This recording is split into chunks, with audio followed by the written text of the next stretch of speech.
Hello, hello. Y'all are going to see me a little bit early today because I'm still getting some stream stuff figured out. I've traded the familiar mess behind me with a new mess, about 1,700 miles away from the previous mess. So let me just make sure I've got all my stuff set up on Twitch. Looks like everything's in here. Moving my whole streaming setup over to this one Optiplex, great idea. You just pick this thing up and put it in a new location and I can just stream from it. Let me just make sure I've got all my stuff configured here. One moment. How y'all doing? It's been a while. Yes, Gutbomb, I'm early because I'm still setting some stuff up. So you get to see me behind the stream. I have to turn on the stream to set some of these things up. So y'all get to see me screw around with things. Of course, I'm logged out of Twitch. Great, awesome. Let's log back in. And I can change my stream title and stuff. Cool, great, awesome. Hello, Captain Horatio. Good breakfast to you as well. I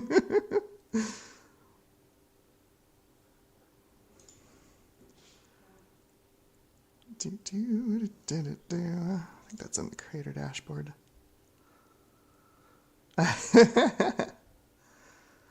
Quicksilver, awesome. Greetings, retro enthusiasts. Greetings. How's it going?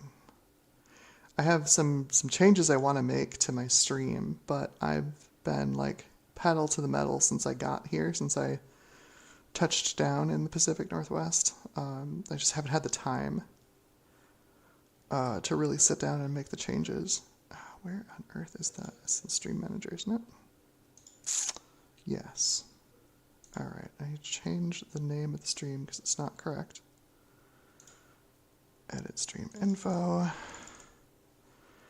This Mac Mini as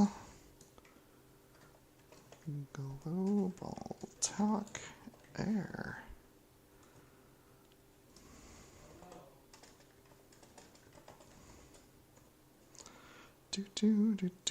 Categories, not just chatting. We're doing retro today. We're doing retro. Okay, that should be good.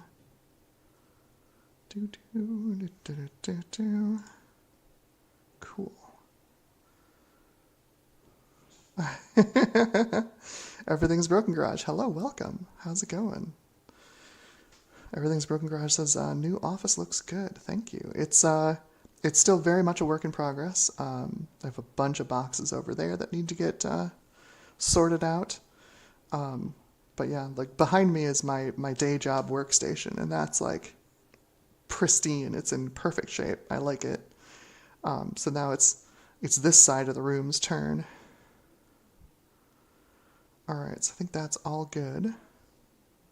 Bitrate looks good, nice and steady. The internet up here is much better than it was back in New Mexico. Much better. Okay.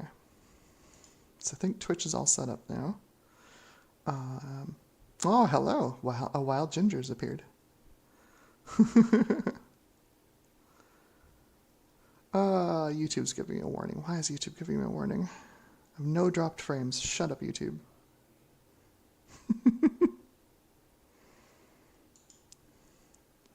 Don Cole, hello. Welcome to the stream. Hello, hello, hello. Yeah, so we're rather a bit early. Mostly just because I needed to see if I could get everything set up and glued together correctly and get everything working and happy and playing together nicely. Oh my gosh, it does. Yeah. Quicksilver also says moving sucks. Yeah, it super does. It super sucks.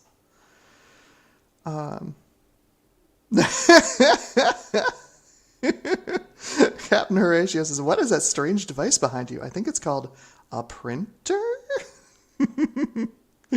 Yeah, so Okay, so let's take a quick look around on the desk cam. Because yes, the desk cam is still here. Ta-da! Ignore all the flossers. I try to keep stuff out of my teeth as much as I can. Don't worry about those. Just hide those. So this is my print server for that printer back there that you saw. That one there. That printer there. It's a cheap Canon laser printer. I think I paid $70 for it, maybe $80 for it. I'm still on the starter toner and it's still good. I'm like, yeah, it's fine. It's all I need for a printer. So my thought was originally to take this print server, which is just a Dell thin client. I love my thin clients, and add on QEMU and run Global Talk on this. I thought it'd be kind of cool, right? Like you kill two birds with one stone. This thing's already sitting over there running all the time. Why not? However, well, I got it to work.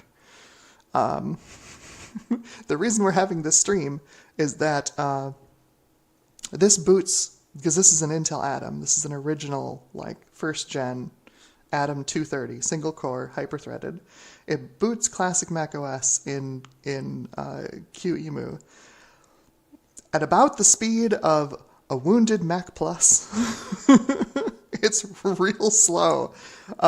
If y'all want to see it, I can plug in the video and keyboard and stuff. You can see it try and boot Mac OS. So once it started doing that, I'm like, oh, I need to put this on something else that's more powerful. And I started looking around this, my area here, and I'm like, well, I have 3 Mac Minis doing nothing. Let's see if I can turn one of these into the print server and QEMU for AppleTalk Internet Router. So yeah, that printer back there, that weird printer, is actually sort of part of the reason that we're here today. Because this Mac Mini doesn't just need to get me onto Global Talk, but it also needs to be my print server. And the thing about that is that cheap Canon, there's a reason it's cheap. It only has drivers for Windows. So this Mac Mini, I thought, before stream, I'll do y'all a solid and get Windows installed on this Mac Mini before stream. Piece of cake, right? It's an Intel Mac Mini. It's second gen core, so it should be fine. No problem. 4 hours later, I have just managed to get Windows installed on it and booting reliably. It turns out the key to getting Windows installed on a Mac is to install Mac OS first, and then just use the Boot Camp Assistant. Because, good lord, oh man, I tried 3 different versions of Windows, 8, 8.1, and 10. None of them worked. Just booting off of a USB stick and just installing it straight on the SSD that's in this thing, none of them worked. Like, it would install it fine, and then you go to reboot it, and either it wouldn't launch, it wouldn't load, or I got one of the weirdest errors I've ever seen out of Windows 8. It's like just text in the corner of the screen says your PC needs to restart, hold down the power button. Just little tiny text. It's not like the big sad face, that they put in Windows 8 for the blue screen. Black screen, white text in the corner says your PC needs to restart. I'm like, what? What on earth? Oh, but of course, I threw macOS 10.9, I think, Mavericks on this thing, ran the Boot Camp Assistant, and like that, about an hour later, it's all done. It's currently running Windows. Sure. Okay. Quicksilver Oz says, I have the same desk as you. Yeah, I just picked that one up, that one back there. I just picked that up on Amazon. Or if you mean this one here on the desk cam. This bad boy. I think this was $50 on Amazon, this desk. It's not super big. It's a little cramped, but I'm making it work. I've got a couple of 3D prints that are helping make it work. One finished overnight. This is a headphone holder. So you also print a 3D printed screw and just screw it into the desk. on the side of the desk. That's going to go over on this side over here to hold this headset, honestly, because it's just working okay. So I'm big on 3D printing, right? Y'all know I'm big on 3D printing. When I when I realized I was going to move in here, I'm like, oh, it's probably not going to be super happy. My partner's probably not going to be super happy if I run my gigantic Soval SVO8, printing at all hours, because the thing is super loud, like mind-bendingly loud. So I bought another 3D printer because I have a problem. Let's see if we can show this to y'all. But there's Ye Newy 3D printer. It's not Ye Oldie, it's Ye Newy 3D printer. That is a Soval SVO7. It's basically an Ender 3 clone, like down to having, like palm wheels on V-slot extrusion. Like it's real simple as far as kinematics, but it runs Clipper, and it's got like a volcano style hot end, so it can move. It can move, and it makes some pretty okay prints, actually. Let me see if I can show the print quality here. So you're like, what? Why? Why would you ever go from like a linear rod, coax flying gantry Voron clone to an Ender 3 with Clipper, essentially? The primary reason was that Soval had these on sale on their website. As I was looking around, I'm like, I want to get a smaller, quieter 3D printer for the new apartment, and they had them on their website for sale for $140 new. I'm like, there's no way I'm finding a better value than $140, especially for something with Clipper. But the print quality's all right. If y'all can see that, if it'll focus. But print quality's, it's a little mar there, but let's see that's the top surface. If you get it to focus. Yeah, top surface quality is good. You can see we don't have any weird like vertical fine artifacts. There's no weird banding or anything. It's I'm really impressed with it, honestly, especially for the price.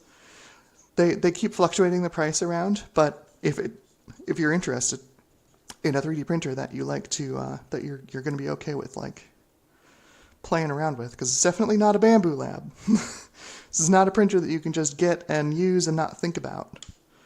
But being Clipper means that it's way easier to customize. You go, it has a web interface built into it. You just go into the web interface and you can edit the printer configuration file right there. You can create your own macros, you can change the behavior of the printer, you can adjust like how much current it sends to the stepper motors when it homes the whatever axis, if you want. It's really customizable, and really simple to do. Make your edits, hit save and restart, printer reboots, you're done. I've been very happy with the print quality out of it, especially considering if you can pick it up for that sale price of $140. I think it's pretty much the best value in 3D printing there is. But yeah, so this is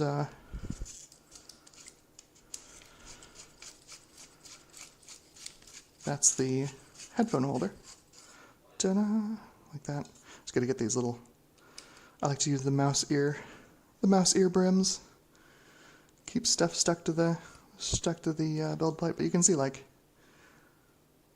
build plate adhesion's pretty good. I have no problems with it. It's been a good printer. It's been a surprisingly good printer.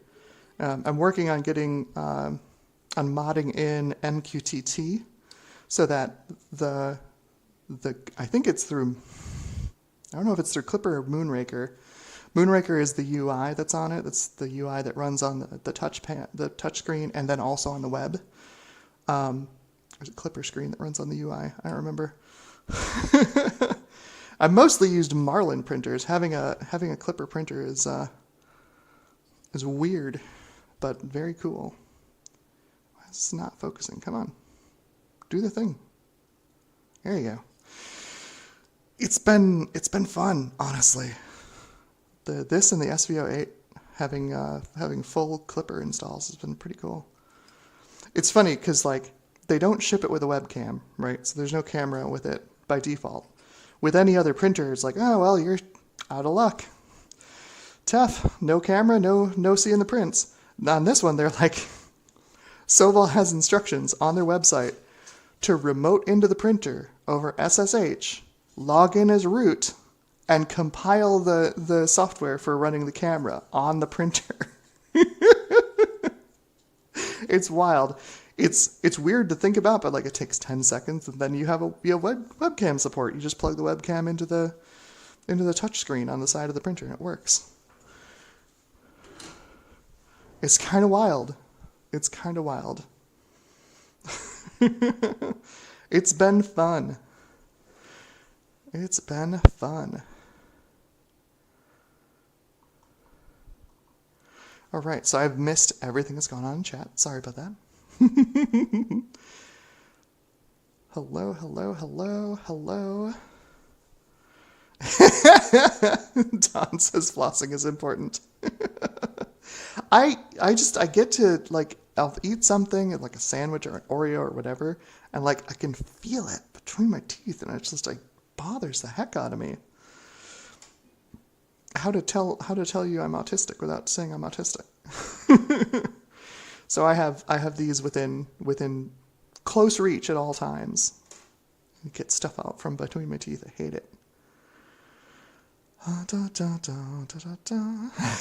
Cut bombs like, I love that it's a web interface, but once you get there, it's just a config file. So the fun part about it being a web interface is if you type out and you define a macro for it to run, not only can you run the macro in just G-code that you send to the printer, so like my start G-code on OrcaSlicer runs a new macro that I wrote last night to cold preheat the machine. So if I've, like right now, the way it is right now, it's turned off. I turn it on with Home Assistant. I don't even have to touch the printer and I can turn it on. And then once it's booted up, it takes about 15 seconds to boot up. Once it's booted up, I can just send it a file from OrcaSlicer wirelessly, and it will run. The first thing it runs in that start G-code is my advanced warm-up macro. And it'll say, okay, am I homed? You know, like, are all three axes homed?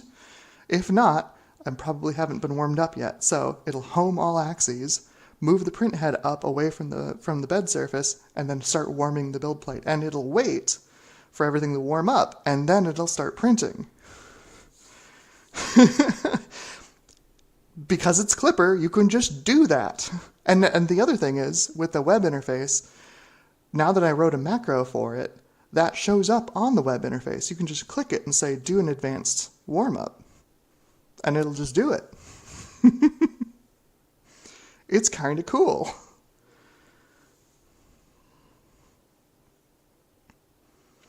I'm very nerdy, and I'm very excited about having a nerdy printer. Got bomb. Yes, I run Gen 2 on my 3D printer. Come on now. It's Arch. Oh. How's everybody doing? Oh, Captain Horatius says, looking for a printer when I want a dot matrix for reasons. Yeah, dot matrix printers. I was I was gifted an ImageWriter 2 by Ron from Ron's Computer Videos, and I have to get it up and running at some point.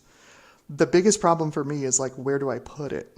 But once I find a place to put it, I want to get it set up and running and then have it there. Because like, oh God, the ImageWriter 2, like when I was back in elementary school, that was like the printer.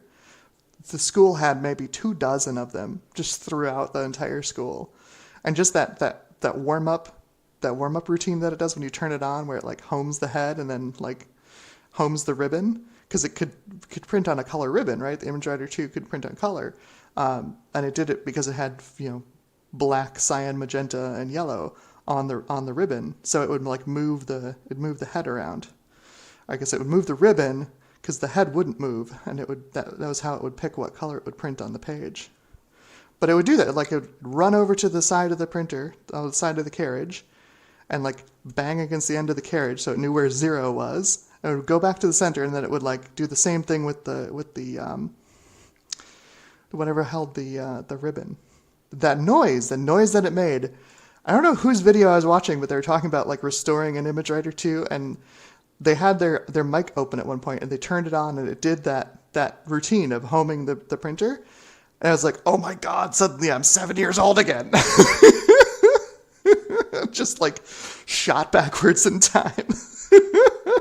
That sound is apparently burned into my brain.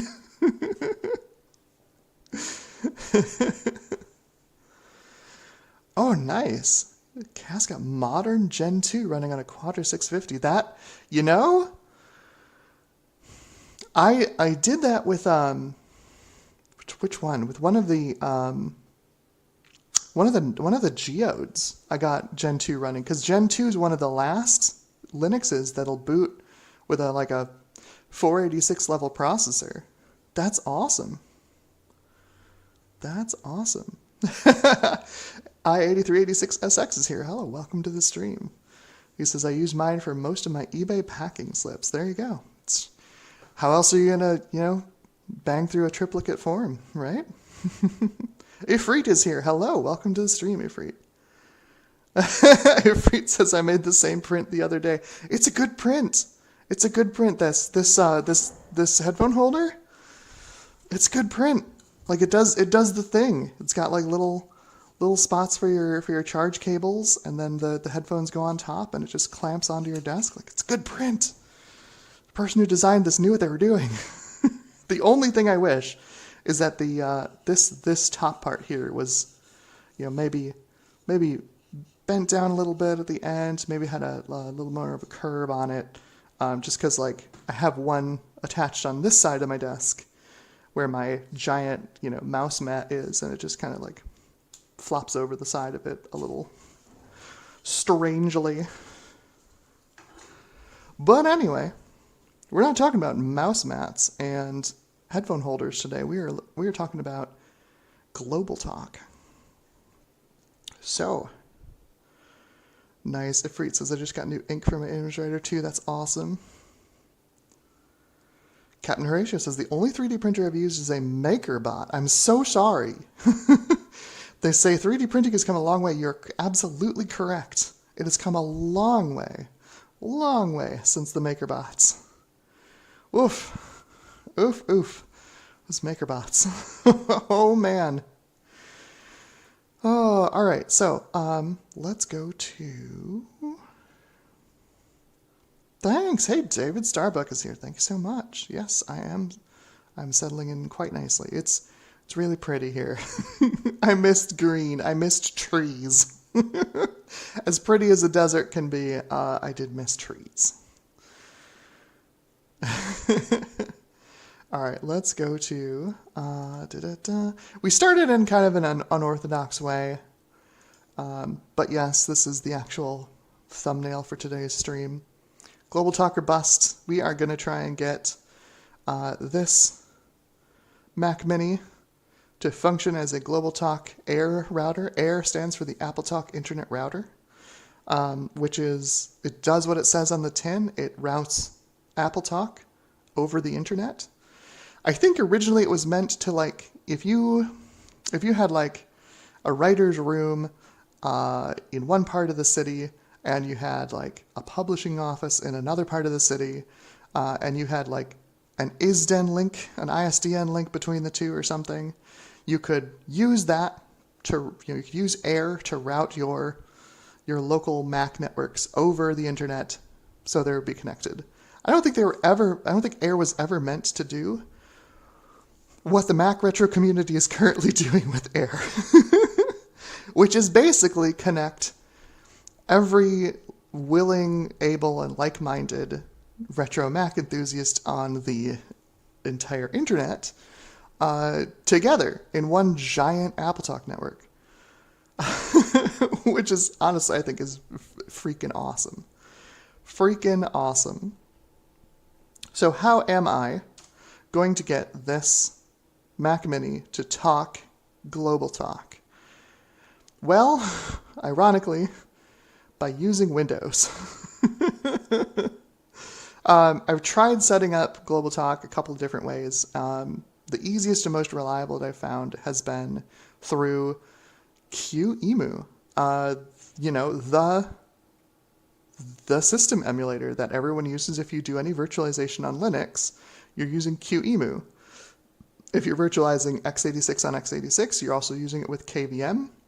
But if you're not, did you know QEMU can do a lot more than just system-on-system virtualization.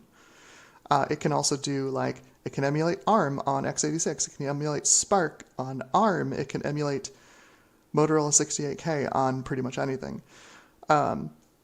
As of 2024, more recent branches of QEMU have gotten their Motorola 68K compatibility to the point where it can boot classic Mac OS. And that's where the AppleTalk Internet Router comes in, because the networking support in QEMU obviously is pretty robust. A whole lot of like very large internet-connected cloud providers use QEMU to run their cloud-hosted services. QEMU's got pretty good networking support, in contrast to like Sheepshaver or Basilisk 2 or Mini VMac, well, which might be, other classic Mac emulators you may have used.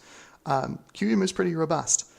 Now, QEMU doesn't have to run on Windows. Obviously, it's at home. It's most at home on Linux. But I've had the most success getting this to run on Windows for whatever reason. There's a couple of packages you can pick up for Windows that make this kind of a cinch. I was gonna have all this done for y'all so we could do all the nitty-gritty classic macOS stuff for this stream, instead of having to go through I'm basically gonna be starting from zero here with the Global Talk on Windows guide. But hey, you know what? What I said in the description on YouTube is still correct. The stream doesn't end until my Centrist 610 can talk to Ron's computer videos share on Global Talk. This, by the way, is my custom 3D printed enclosure for my Centrist 610. Let me switch to the desk cam so y'all can see it, because I think you'll probably like this. So the last thing I did with my SVO8 before I packed it up and put it in a storage unit was I printed this. This is a 315 millimeter long front bezel that looks uncannily like a Quadra 600 or a Quadra 700, and I've added some nice pinstriping on the tops and bottom edges, as well as an Apple IIc style carrying handle, which does work. You can carry it around this way. Inside is a Centrist 610 motherboard, power supply. There's room for a Blue SCSI. I don't have a Blue SCSI mounted internally. I've got a Blue SCSI hanging off the back of it just because that's the one I've got set up for that machine right now. And then there's also room for a floppy drive in the front. Although I discovered the floppy drives that they shipped with these, the bottom mounting holes where you'd expect to just screw it into a case, they're not tapped. They're not tapped. Nobody tapped them. So at some point I will tap the bottom screws on my floppy drive and actually mount it in this case, because I've got a spot right there for it. Holes ready to go. It's who doesn't tap the holes in the frickin' floppy drive? Anyway. Yeah.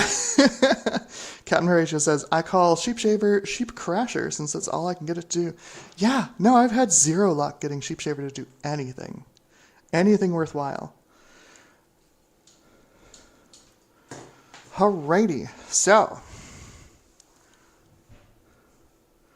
Yeah, there you go. Quicksilver OS is QEMU has PowerPC G4 support for running macOS 9.2.2. Yeah, that would be great.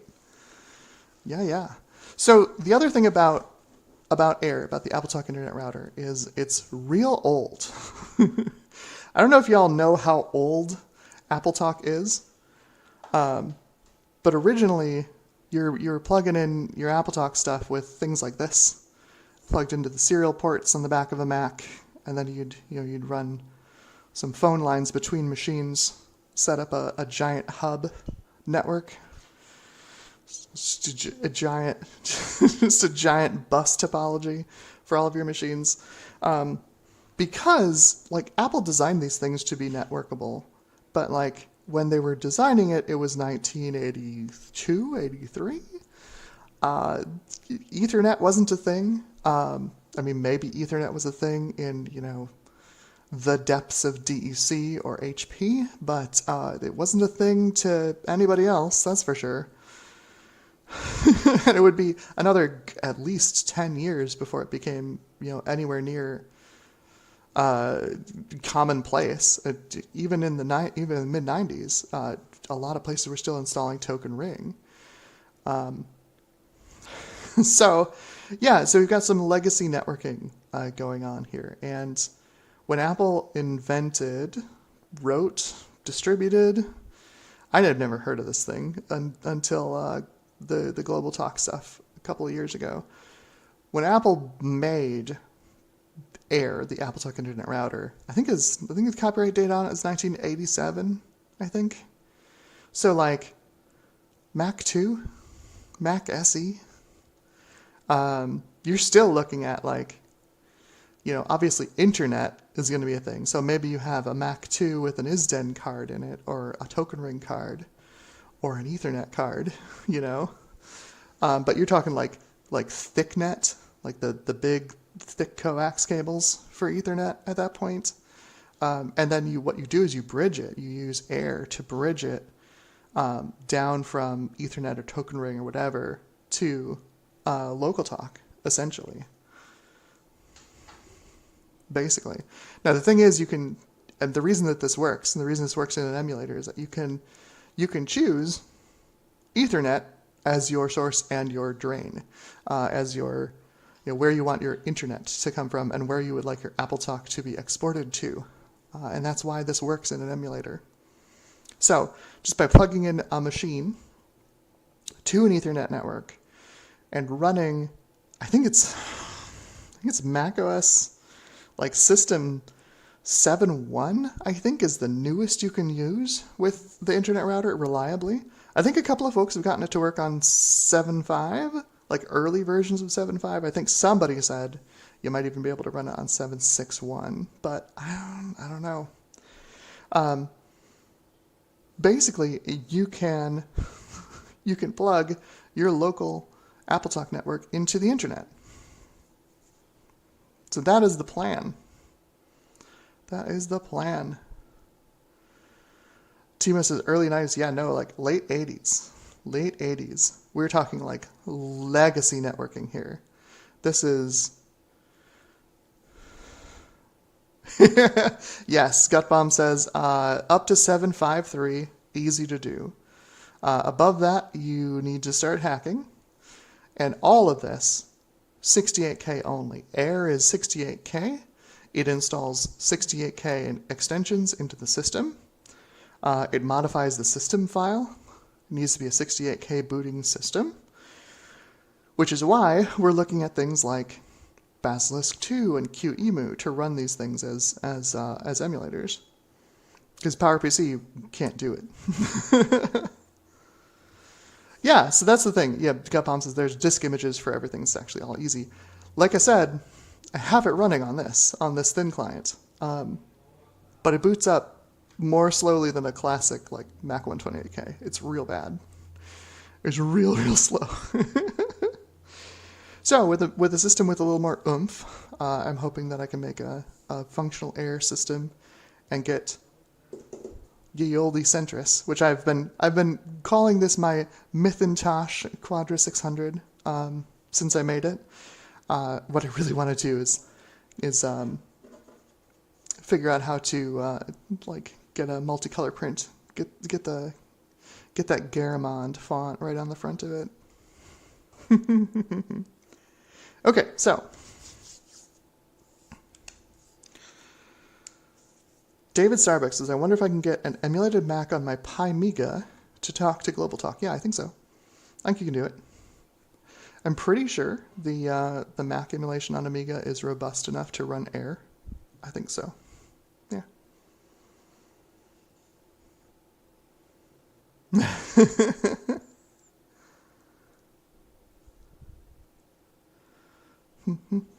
Yeah, no, I think there's a couple of folks.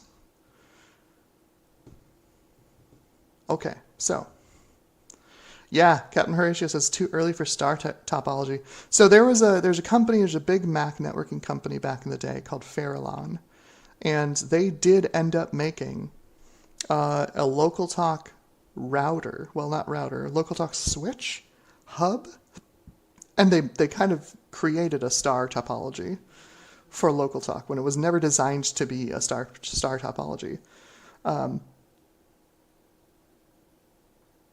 So yeah, it did exist, not at the outset though. The big advantage to AppleTalk was it was super easy to do. Every Mac since the Plus came with the right ports to do it.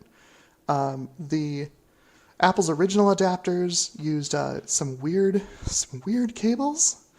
They looked like these cables. They were super long, and then I think it was Farallon again who came up with this phone net idea where you just, because it only uses 3 wires, you just run those 3 wires over regular 4-conductor RJ11, and that makes it dirt cheap. And I think it actually only uses 2 of them, so you could run a desk phone and AppleTalk to a desk in a building using one connector, one RJ11. So it's pretty convenient. There's a lot of smart folks working on it back then. So now we get to play with it 30 years later. See if we can make it do horrible things.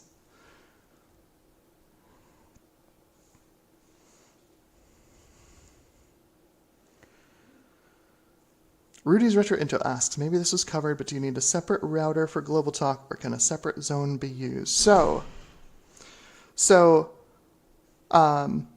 Air takes over your Mac, basically. Your whole Mac ends up being your AppleTalk Internet router. You can't really do anything else with it. So you don't need a separate router, but it's going to consume one of your Macintoshes to do it, which is why I like to emulate it. Throw it in an emulator, then you're not using some actual vintage physical hardware to do it, because the thing's going to have to be running 24/7. As long as you want to be connected to the internet, Air needs to be running on that machine. And yeah, back in the day, that's what people did. Right? Like, as offices evolved, as Mac small businesses evolved, you got people with, you got your higher end Mac 2s, where people's workstations, the Quadras started coming out. The older Macs would be relegated to the Air position, right? So you'd have like an old SE running Air, or an old Plus, or something like that. Maybe the Mac 2 that they got back when the Mac 2 launched. They just stick it on its side, put it in a closet, and it runs Air all day long.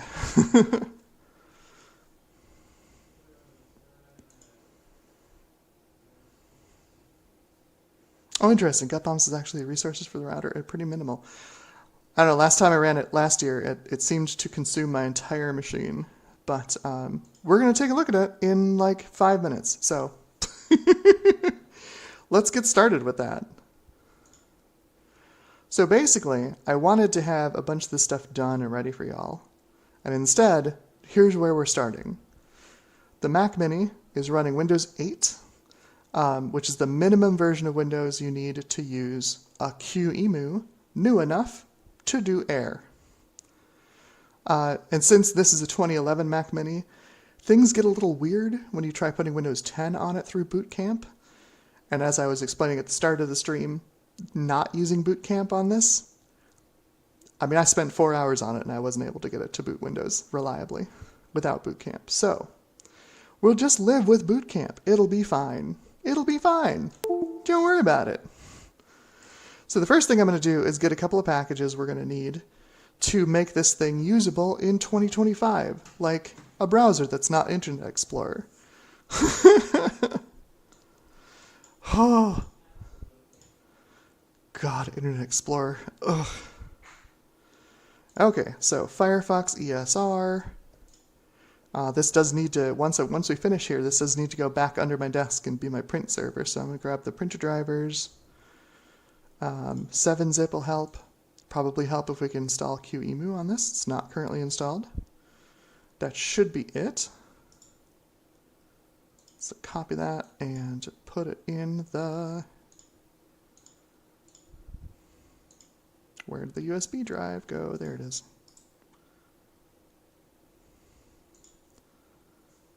I'm going to make a folder here. We're going to call it Air.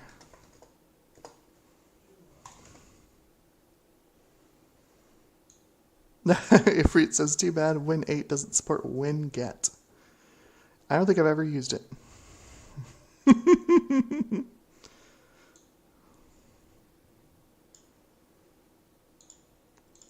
I was going to try and run this on Mac OS and use UTM. UTM is basically a graphical front end for QEMU on Mac OS.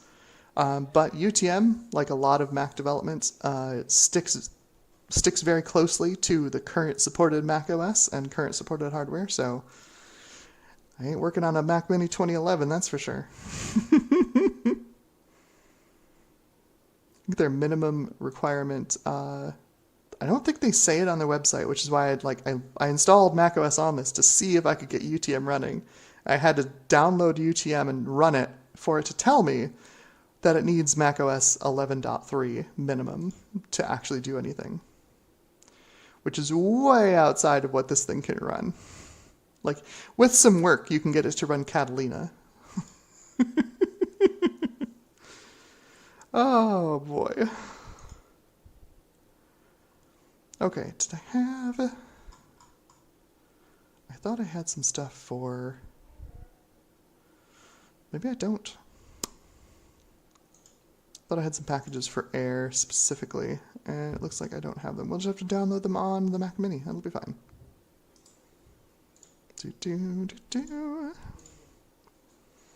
All right.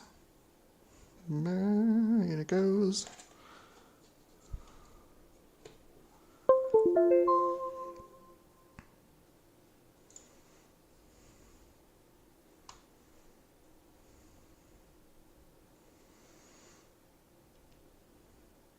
Okay, I'm just going to dump all this stuff in our downloads folder.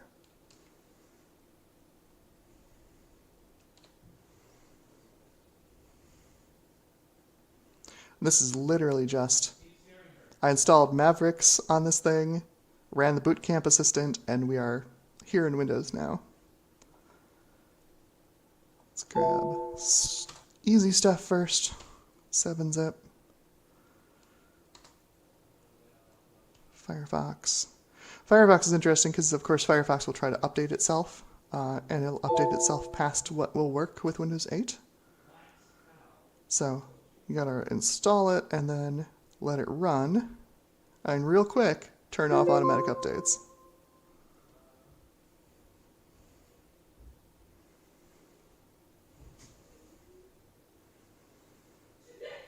Okay, should be launching Firefox, I hope.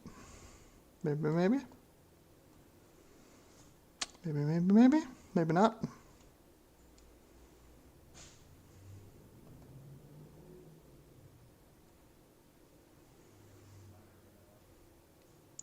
Yes, I struggled with this for a bit because I'm like, this is kind of a waste of this Mac Mini. There we go, so Firefox finally loaded. Because like, I have 16 gigs of RAM in this, it's got the discrete graphics on it, but like, in the grand scheme of things, it's a 2011 Mac Mini. You can pick these things up on eBay for like, what, 50 bucks maybe? Is it less than 50 bucks nowadays? I think I picked these up for like $30 or $40 each. What are you really gonna do with a Mac Mini from 2011? It's in that weird area where it's like, it's old, but it's not like obsolete. Like you could throw a modern Linux on it, and I did for a long time. This was running a long time, a couple of months since it last appeared on stream. This has been running KDE Neon. It's been doing a pretty good job of it. But like, what are you gonna do with this? It's it's discrete graphics is capable of DX10, so you can't run any modern games on it. You give it to your kids. I don't have any kids. Right? Give it to your kids, let them play Minecraft on it. Like it'll run Minecraft. So let's see. I need update. No. Discard the current update. No. There we go.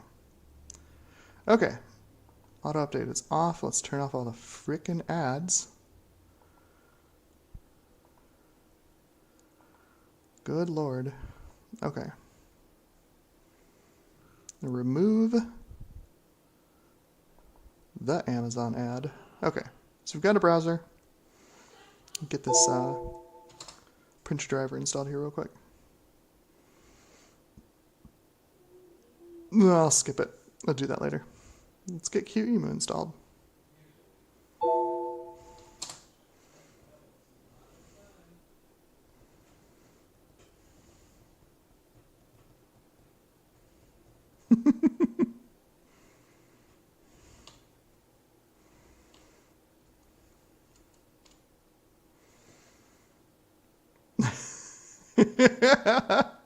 Gutbomb says, I just learned Microsoft Edge exists for Linux and I want to know why. Rudy, I think you nailed it on the head. It's for Copilot. Yeah, it's so that Microsoft can weasel their Copilot into Linux. Blah. Get your Gen AI out of here. We don't need that crap.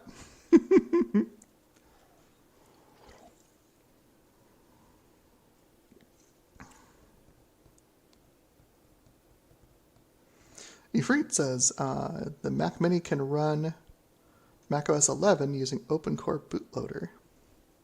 Might try that at some point. I do have 2 more Mac Minis.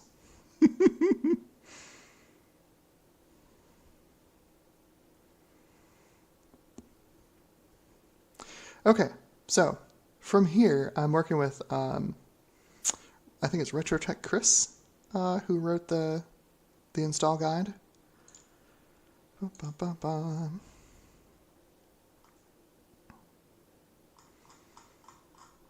So we need to, we need one more thing.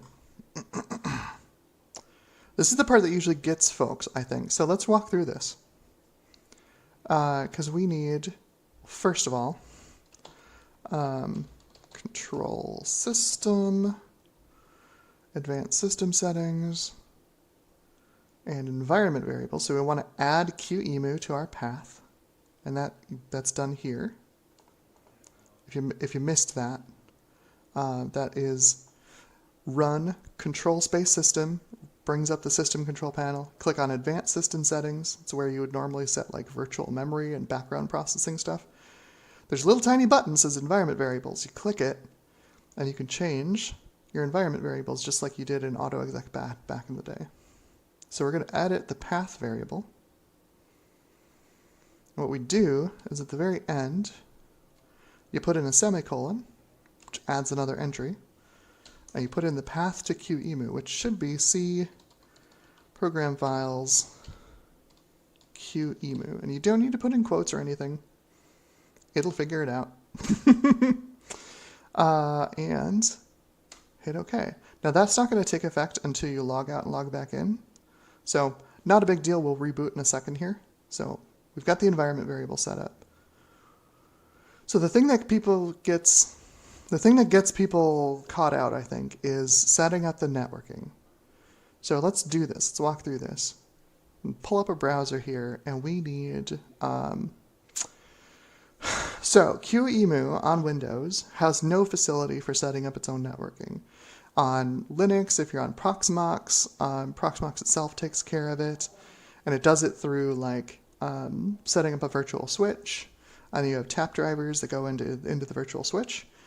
On this, Windows here, you got to use a bridge, but you need to bridge it to something, right? Your Ethernet connection, don't do this with wireless. Your Ethernet connection needs to be bridged into something else. In this case, you want to use a virtual tap driver. And the easiest way to get one of those is OpenVPN, of all things. So we do a search here for OpenVPN, and it is, what is the version that they use? I think they use the tap driver 6. I have too many windows. There's my instructions.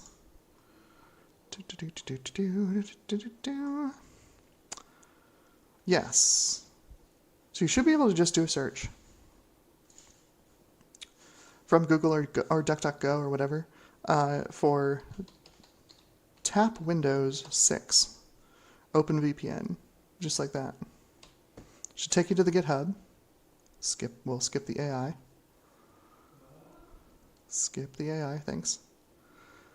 There's the one you want, right here, the GitHub.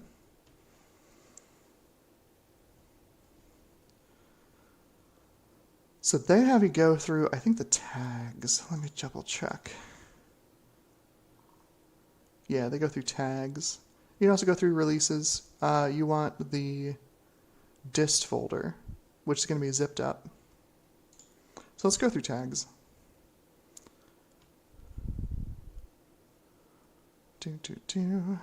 Oh boy. I hate GitHub. I don't spend any time here. It's always confusing. Tags. Cool. So go to the downloads for 927. That should give us, here we go. So you've got distribution files for Windows 10 and Windows 7. We're on Windows 8, so we're going to use the Windows 7 distribution files. So you grab this zip file,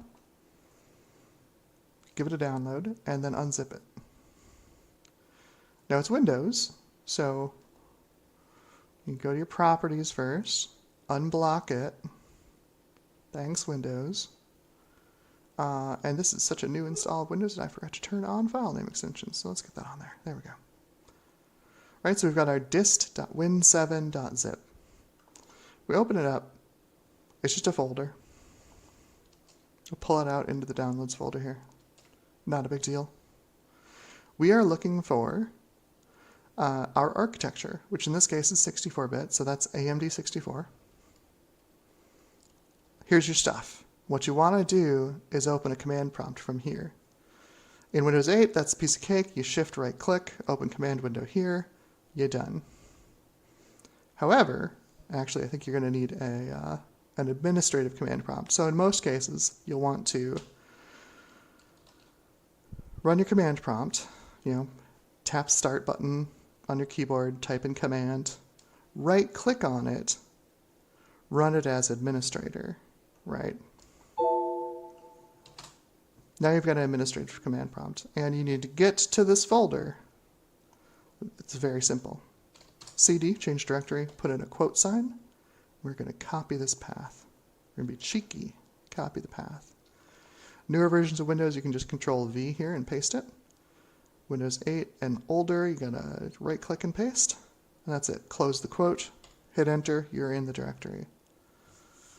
All right, so here we are. Hey, Bacchus. Bacchus says, quick hi before I go to sleep. Have a good night, rest well.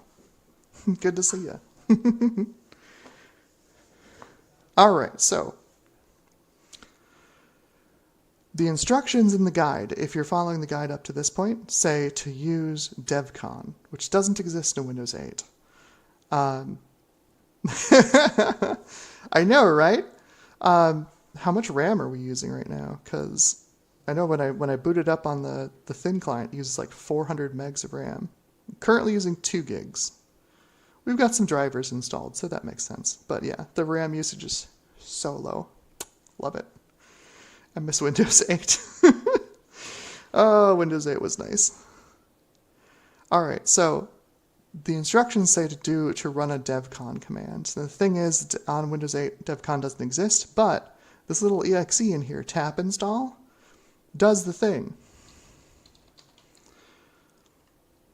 right? So if you run it, tap install help, it shows you all the commands that it can take.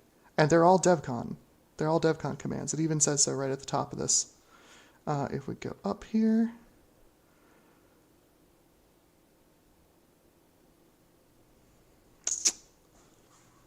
yeah, device console help.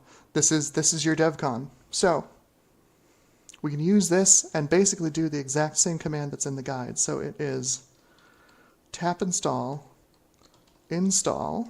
You point to that INF file, and here, did you see the INF file? This one here, OEM Vista. So we're going to go OEM V, hit tab, it'll complete it. OEM Vista. And what we want to install is the TAP 0901 driver. So TAP 0901. Clear as mud, right? What a great install command. But that should do it. Yep, we get a driver install prompt. And we're done. Driver's installed. We've got a tap driver. What does that mean? What is this tap that I've just installed? Well, if we go into the networking, go into adapter settings where you see all of your network adapters, there's our Ethernet connection. And then this is the tap that we just installed. Basically, it's a virtual Ethernet port. It's not connected to anything, but it can accept network packets. So you use these with like a VPN software. The VPN plugs into that and then routes your network over the tap instead, right? So that it looks like you're no longer connected to your local network. You're connected over the VPN. We're going to take advantage of it by bridging it to the physical network connection so that they both get the same packets. Why would you want to do that? Well, on the other end of that tap connection will be QEMU. QEMU is going to attach itself to the other end of that tap. So that allows QEMU and Windows to exist on the same network port. That's what the tap does. So this is the part that gets a lot of people. It's mostly easy. However, it can fail, and it very often does. But we need to bridge these two connections. In Windows, it's pretty easy. Select the tap, hold down Control to select multiple items, and then select your physical Ethernet. Right-click. Right-click. This keyboard is the worst. Come on. Right-click. There we go. Right-click and hit Bridge Connections. And cross your fingers.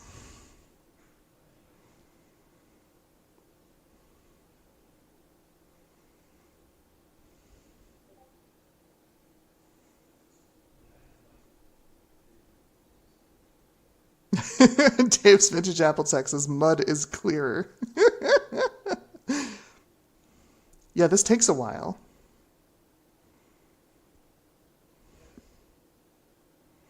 Yeah, just let it do its thing. I don't know why Windows takes this long to do it, but it does take a while.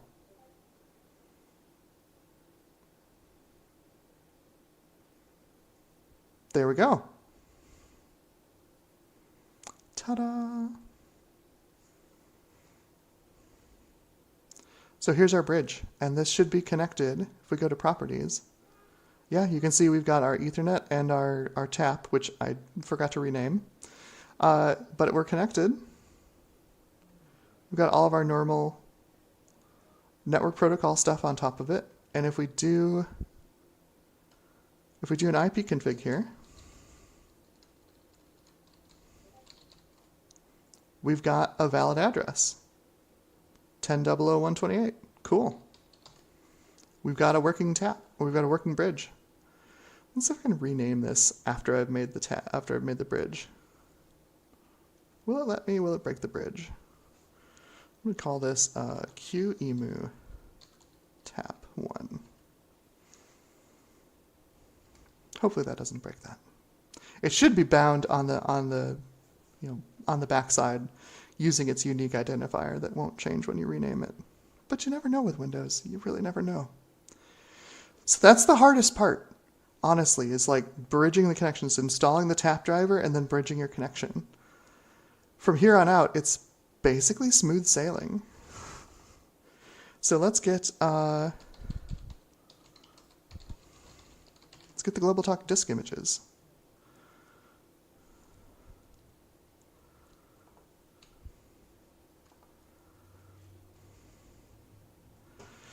Where did I put those? Give me 1 sec.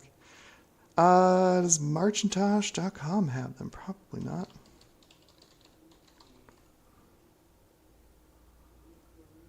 Global Talk.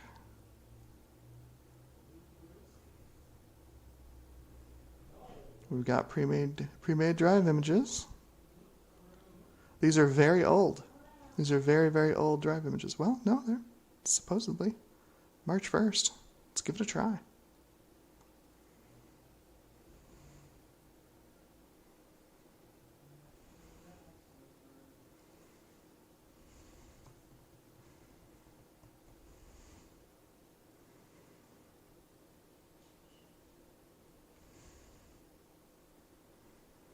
Okay, so there's our drive image. Now we could try and set up QEMU manually. However, there is... where is the QEMU guide?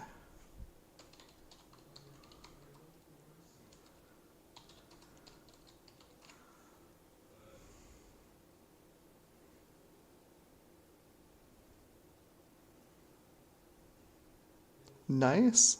Excellent. That's cool. Everything is Broken Garage, so that's the image I'm using with some mods from Mr. Mac84 himself to run on my 7100. That's awesome. Page 4 should be the guide. Let's see. I love forums, but when you're trying to find something specific, they're awful. Only thing that's worse for this is a Discord server. Let's see. Yep, we got the tap installed. We got that done. We did all the bridging. Good there. Here we go. We got images here.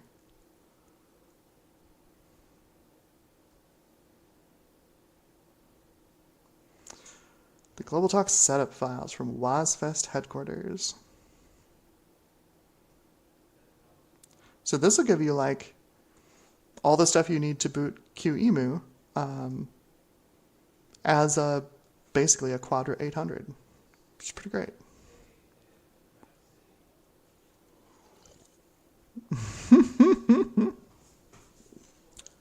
True. Everything is Broken Garage is still better than index card searching for something in the library in 1993. If you needed to find something in the library, it was an all-day event. Like, I'm going to the library. I'll be back for dinner.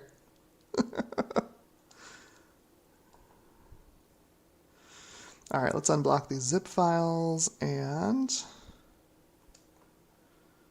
so Windows doesn't do anything untoward with them, and I'm going to make trying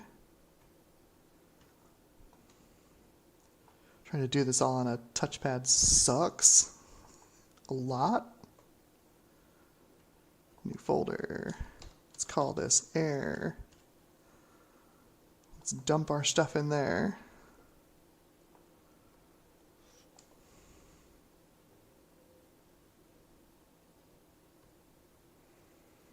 Oh, Garth is heading out. Garth's got to run. Good luck. Be sure to grab the Squakers app off the Beagle Zone. First thing I'm doing. First thing I'm doing. Assuming the centrist boots. We'll see. I've had so many things break on me on this move. I'm hoping that the... There we go. Don't need the DS store. Thanks, macOS.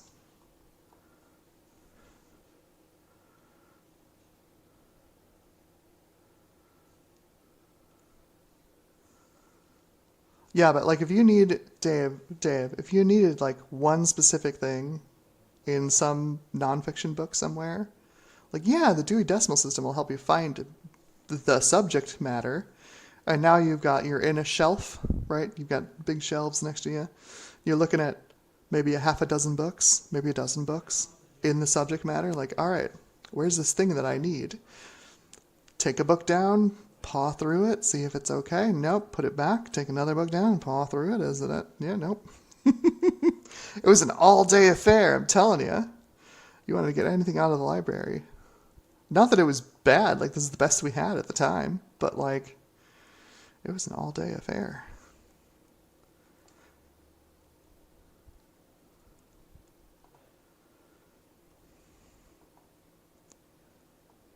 Okay. Oh, yes, there it is. That's the little mini hard drive image. 250 megs. So the fun part about the Global Talk image that comes with this, the hard drive image that comes with the Global Talk files from WASFest, it's 2 gigabyte image, but there's like 10 megs worth of stuff on it, so it compresses down really nicely. It's mostly empty space. You put it in a zip file and it just disappears. Speaking of which, I've had a couple of instances where if QEMU crashes, it will corrupt the primary hard drive. So I'm going to make a backup of this drive right now.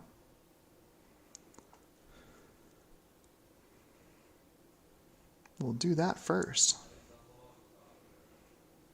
Yes, books on microfiche.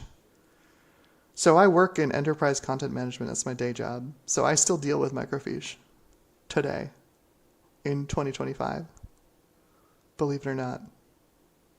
In fact, I'm dealing with a microfiche conversion like on Monday.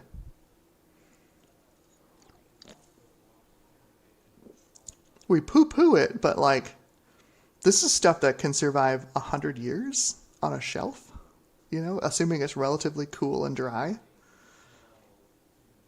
Try making a hard drive last 100 years. Good luck.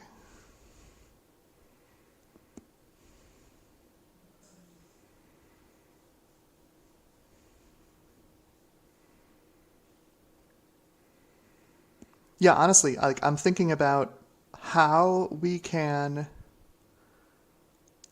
create some kind of like high density archival storage, like as a community, so we can preserve things, because they're not going to be preserved otherwise. Like we've seen how these companies act, right? You put data in the cloud. Oops, it's gone. Sorry.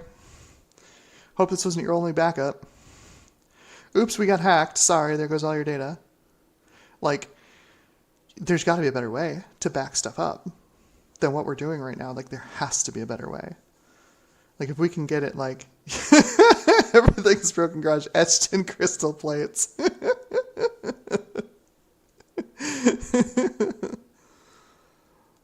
Yeah, right, exactly. The big EMP hits while I'll be reaching microfiche next to a campfire. Like, doing like high density, you know, optical data storage onto microfiche, or, you know, high density punch cards, something like that. Something that's physical that can be stored in a relatively normal location. It doesn't need like constant electricity running to it, or, you know, perfect environmental control, some way that we can store needed data. Like, I mean, like us, like normal people, because like the government's got that, no problem. Big corporations, they got that handled. They've got enough money that they can just do whatever they want. But us, normal people, we're completely at risk of forgetting everything we know every day. Like if you're not like being actively distracted away from, you know, anything via social media or TV, you just like trying to keep stuff is almost impossible in the digital age. Like go find a 9-year-old and ask them what a file system is, right? For like a techie 9-year-old, what's a file system? They'll have no idea. They don't deal with file systems anymore. You know, they probably grew up with an iPad. The whole file system's obfuscated from them, you know? What do you mean, what's a file? Why would I back anything up? I just save it to the cloud, you know? Like, I shudder to think where we're going to be in 20 years. Oh boy, when these kiddos grow up and they start, you know, doing tech work, oh man, stuff's going to be weird. Okay, anyway, so we've got our install files from WASFest HQ. We've got an updated hard drive image from the Global Talk, the Marchintosh website. We've got a batch file that says Win11. Let's modify this to make it work on Windows 8. So stop ranting about how we're all doomed as a species because we can't write anything down anymore.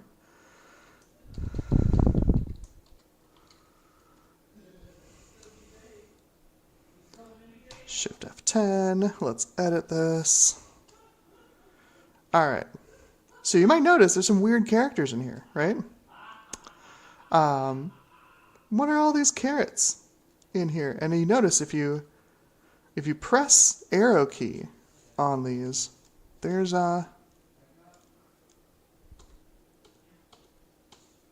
more characters in here than meets the eye. Because this file is Unicode. And Windows 8 does not do Unicode batch files. So we need to get this stuff out of here.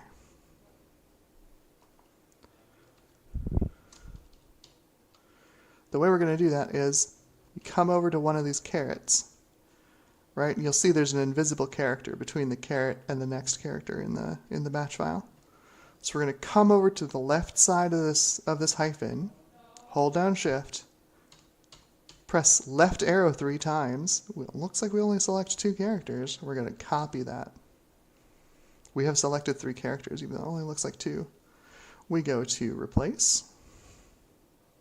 We paste what we just copied. Looks like it's only 2 characters. We're going to replace it with a normal space. Replace all. Oh, look at that. Away they go. We missed a couple because there were some that were double carriage returns, so we'll do it again. Replace all. There we go. So that's fixed.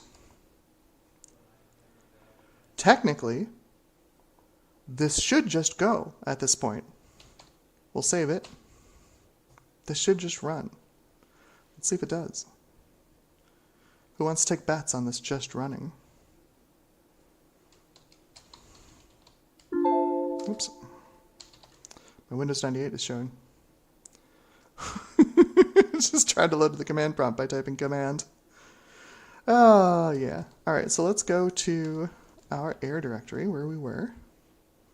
You can see there's all our goodies. So we're going to run the qemu win8 batch file. Everything's Broken Garage says it'll work. Anybody else? Anybody else have any bets? Will this work or not? Yeah. All right, here we go. Nope, I put the wrong tab name in. My bad. I'm an idiot. I think I called it QEMU tap 1 and not tap QEMU 1. Yep, you can see my tap is named QEMU tap 1. So let's call this QEMU tap 1. All right, now it should just work. I guess technically if you bet against me, that was, you won that one. Here we go again. 3, 2, 1.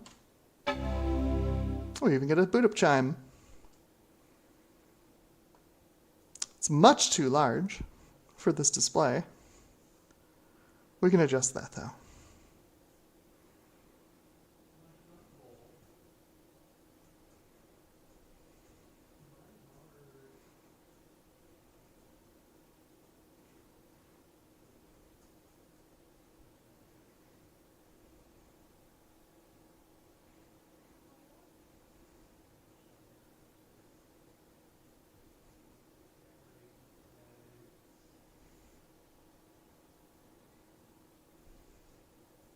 Almost booted up. It's also not fast, but it's way faster than that thin client was. Okay, so I'm going to shut this down real quick.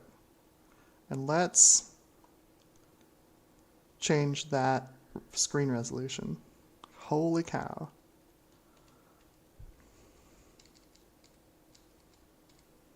Let's make it 800 by 600. That should be the last thing we need to change on here, so we'll run this. Boom. There we go. Look at that.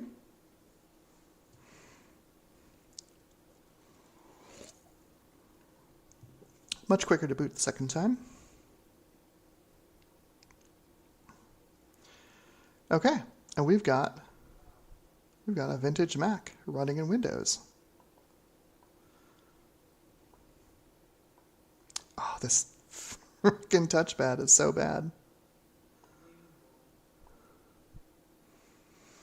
There we go. Quadra 800, 128 megs of RAM. It's plenty. That's so much RAM. All right.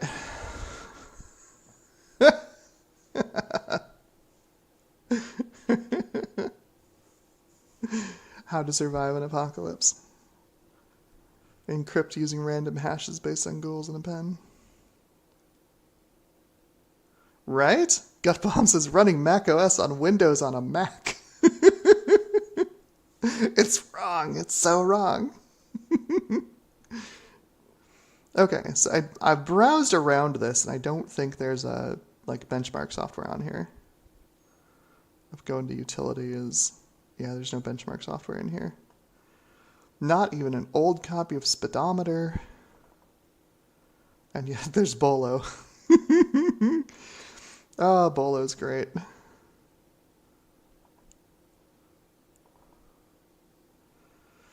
Global Talk installers. This should be all set up and ready to go. I think we just need to run the router manager and get the initial run up installed. Right? What's our next thing? Oh, really? Oh, hey, Watsock, how's it going? Watsock says, correct. The usual speedometer will crash it. Oh, that's interesting. Huh. Everything's broken, Garage says you just need to set up your zone file. Awesome. I don't have that set up ready to go. Slackin'.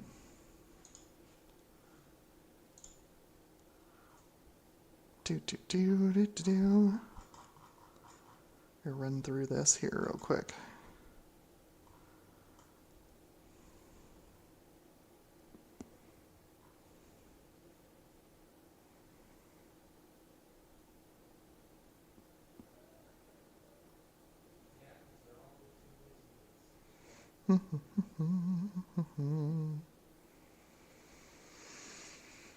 I see. Okay. Set up Mac TCP, do it manually, that's fine.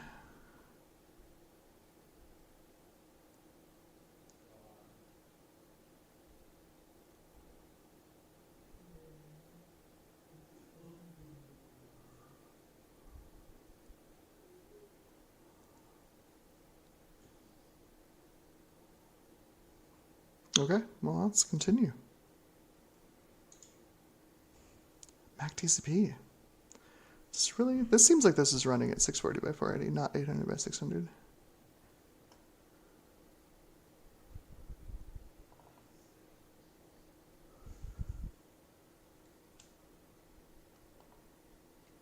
Yeah, that's what I thought.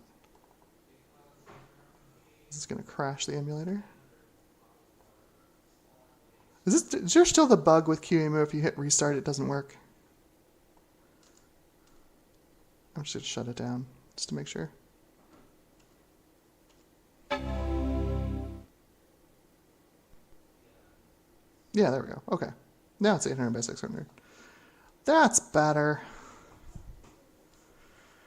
This wireless touchpad is a liability, I'm telling you. I'm going to click on the wrong thing all the time.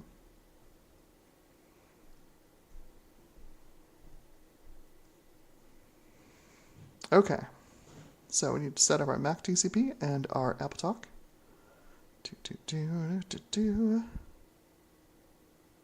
Mac TCP. There we go. Go to Ethernet. More. Manually. Okay. address.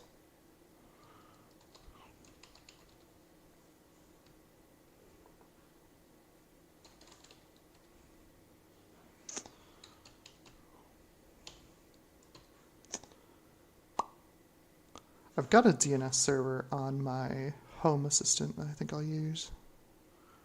What did I set that to? It is 62.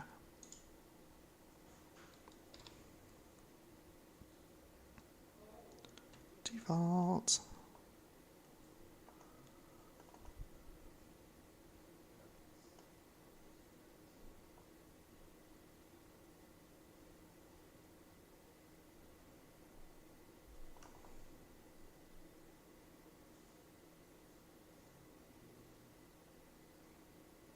Does this really only support 192.0.0.0?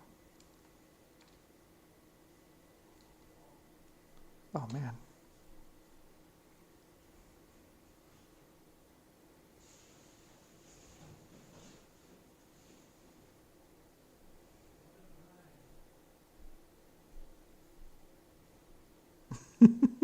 Lasagna OS because everything is layered.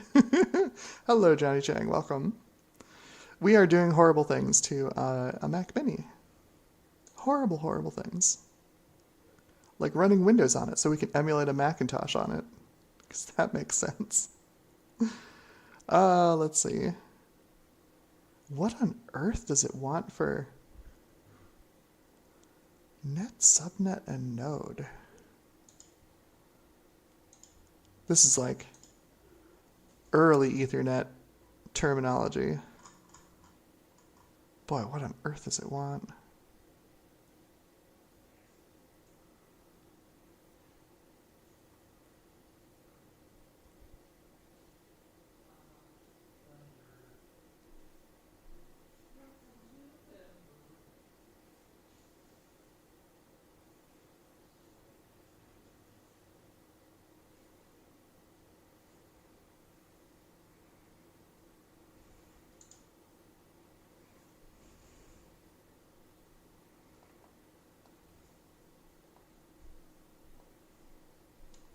Come on. Seriously, this wireless touchpad's gonna be the death of me.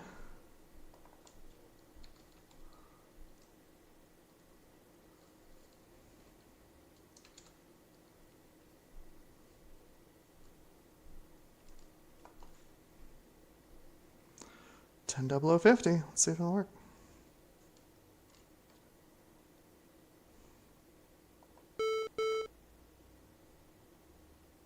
What do you mean invalid? Just because you don't know about the 10 network doesn't mean that it's not valid.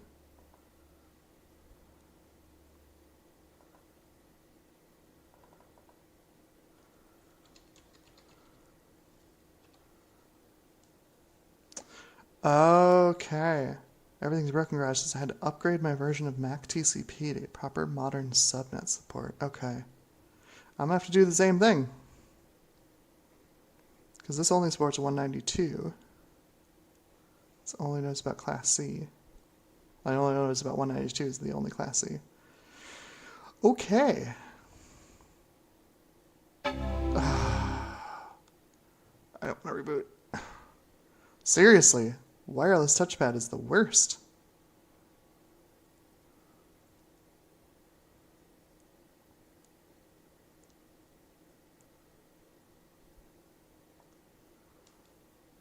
Shut down. Thank you. Okay. Let's point it at the updated image,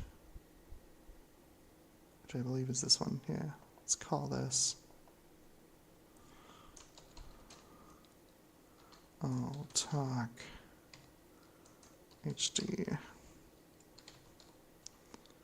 don't know if that's the same thing, but we'll see. Got off Macintosh Garden. I don't have a way to get it on here. Like, none of these images have a browser on them. I don't think. I'm hoping that this updated one does, or has something that I can get a file onto it with.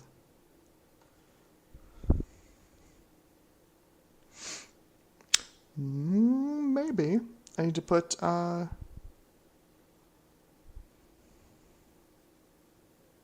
Basilisk 2 on here. I don't know. Oh, Watsek says the decal ROM thing can help. That would also help. Everything's Broken Garage. Send me a link to your image. It would be great.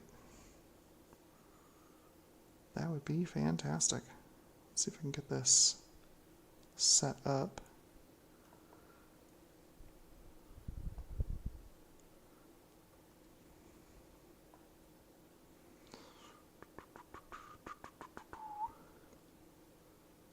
Global Talk HD 2025.hda.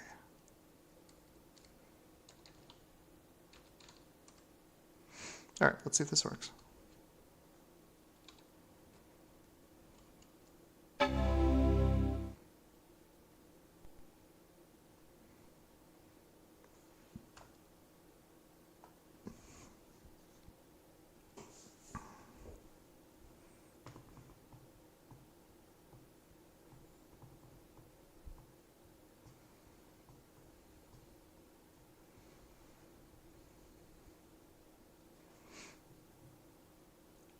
Okay, what is in the apps folder? Networking. Oh, we got some stuff in here. Do we have a browser? No. Why would we have a browser? Is our version of Mac TCP updated? That is the big question. Does it understand?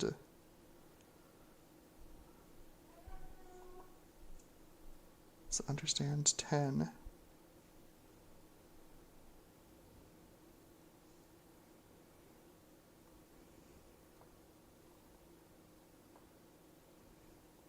I guess no.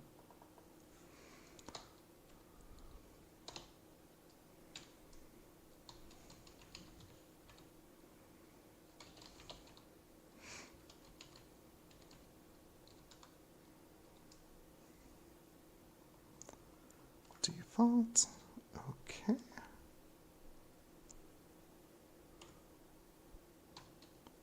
Nope, come on.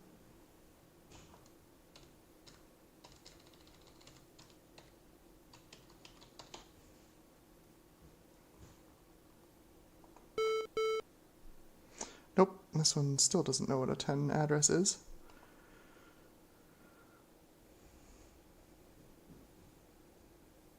Oh. Ooh. Heck yeah, thank you, Watzak. That should help a lot. We can get a share in here.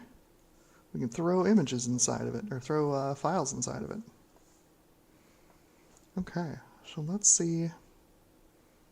Get my path.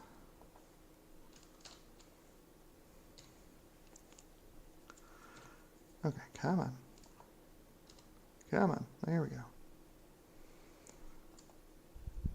Edit.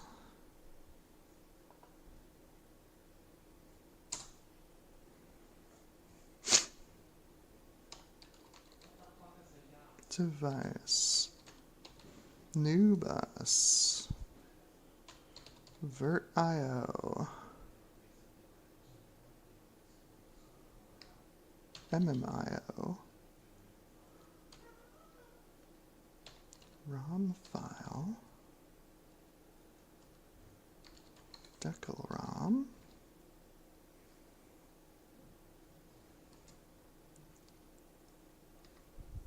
Device. VirtIO. 9P. Plan 9.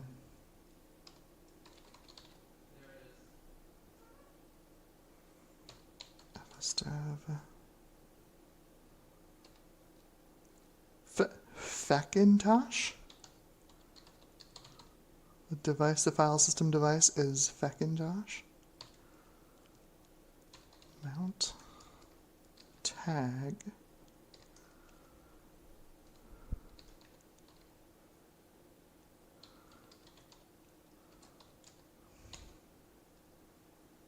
Oh, of course. Okay.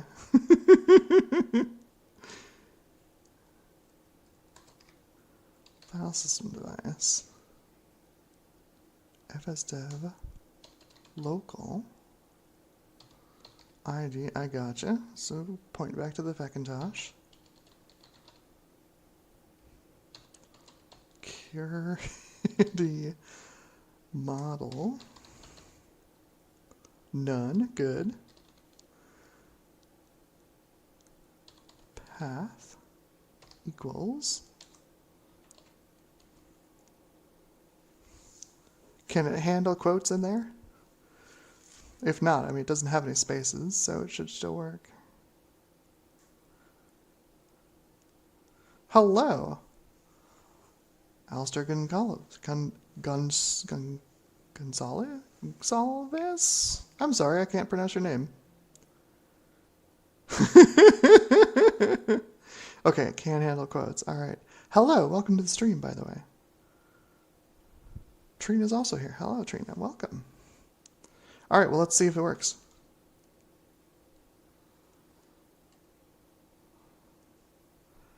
Ba, ba, ba.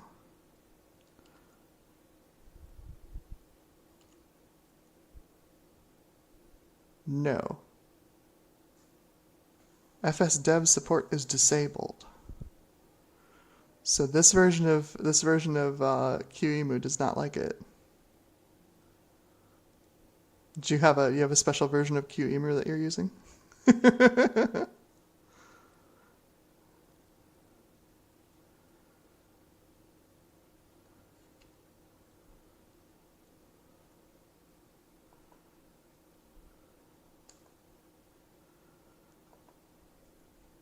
What did that? No. Come on. Edit. Oh my gosh, Trina. Did I install Haiku? No. But thank you for asking. Alright, this is gonna get yeeted. That doesn't work. Yeah, I mean, if you can throw your image, just zip it up and throw it into like a Google Drive link or something, that'd be great.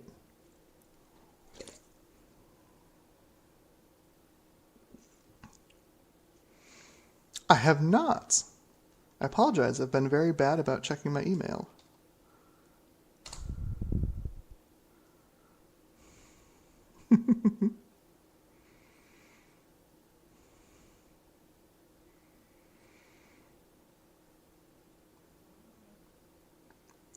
So I wonder if these seem to be basically the same. I'm going to go back to the one with 2 gigs of space because it's more convenient.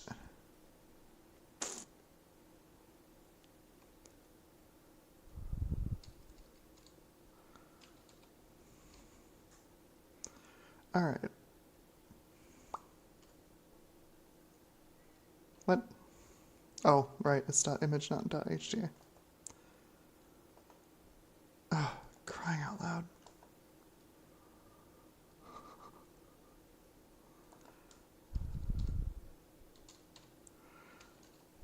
There we go. Okay. Good Lord. As the stream progresses, I get more and more frustrated with my hardware. Oh, man. I miss all of my weird array of silly wireless mice that I could use with these things. So much nicer. I'm using a stupid wireless keyboard with a touchpad. Blah. Blah. Although one thing I did find when I was searching through the docs for QEMU is that you can direct the display output instead of to a window using SDL. You can direct it to a VNC connection, and you could just get in there remotely. So you could just use the emulated Mac remotely. It's kind of cool. Trina asks, what did you do with your mice? Several were lost in the war. By war, I mean the move. Not everything made it. Not everything made it up here. There were casualties.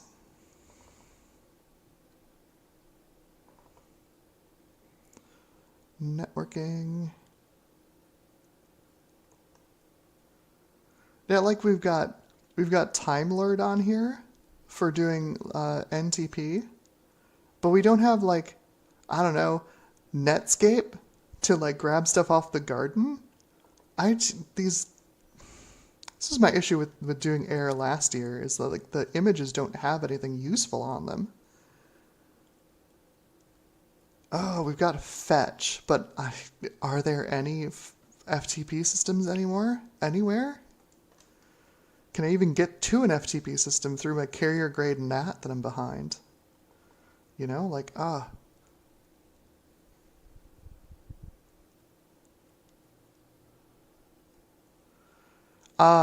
if it has Netscape, I'm not seeing it.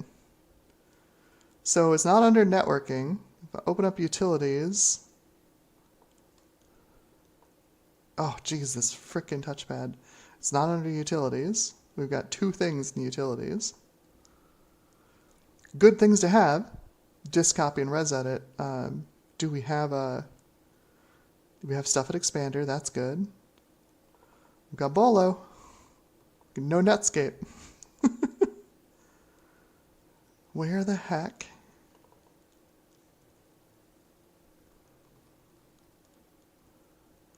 And like, I don't see. No, that's network software installer. The laser writer driver. No Netscape.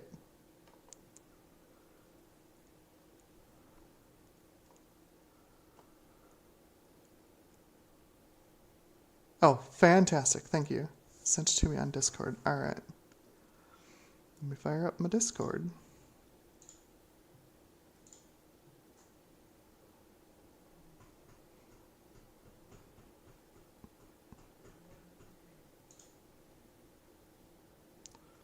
Sweet.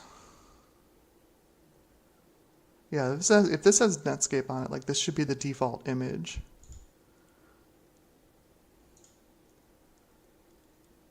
Yes, thank you, Google Drive. You told me twice that you can't scan this for viruses. There's viruses in here you wouldn't even know what they looked like. The 30-year-old viruses. All right. Let's get this emulated Mac shut down. Boop. Okay. And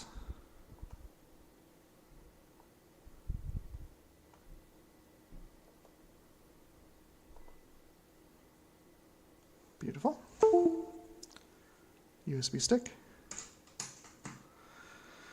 I picked up a 4-port USB hub that like screws onto, like bolts onto your desk. Best thing ever. I love it. So nice. You just take your USB stick and you chunk it down into the... It's so satisfying.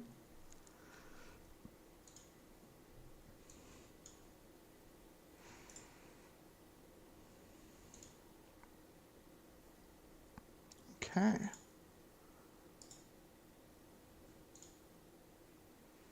just going to unzip this straight onto the USB. Save myself a step. It's not that big. Okay. Eject. Back to the Mac Mini. Ta-da. Okay. So let's grab that image. There it is. And I'll drop it in our folder here.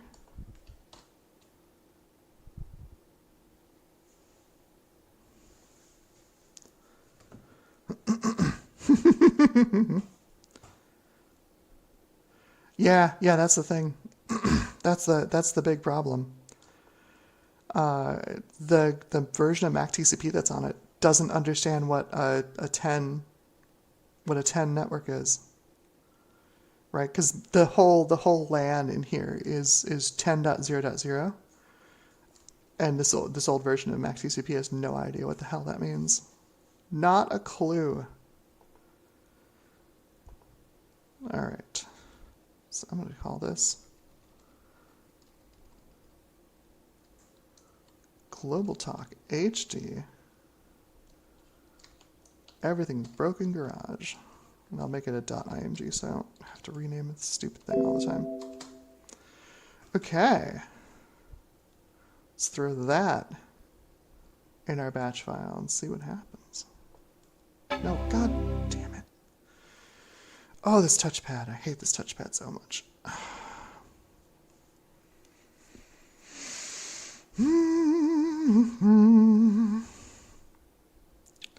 Boot up so I can shut you down. Thank you.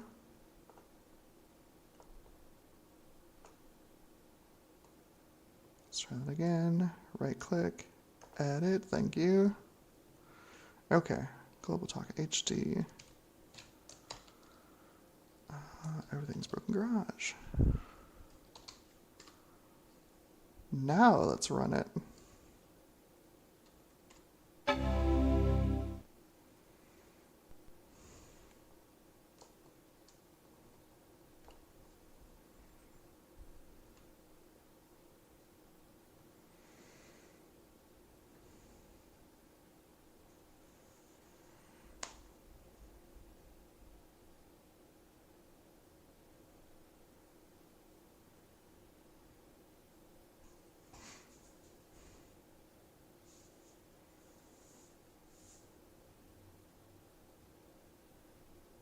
Oh, the 761 image has Netscape, the 7.1 image less so. You put Netscape 2.0 on 7.1, I think. I'm pretty sure. Alright, so this should also have that updated version of Mac TCP. So we shouldn't even have to go playing with fire with this stupid touchpad. It's a long amount of time to hold the mouse button down.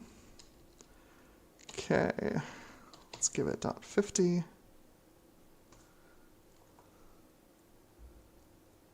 Gateway 0.1, local 62. All right, and okay, and close. Hey, that's more like it. So we've got network access now. Let's do.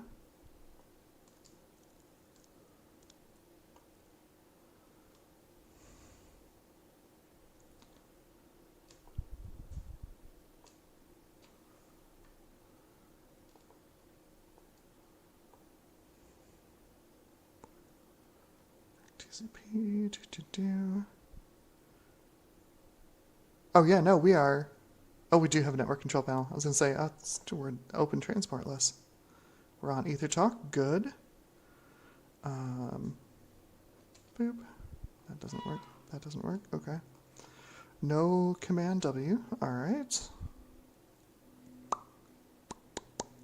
Let's just try it. Let's see if we can get on the internet. Yeah, baby! Look at that. We are on the net.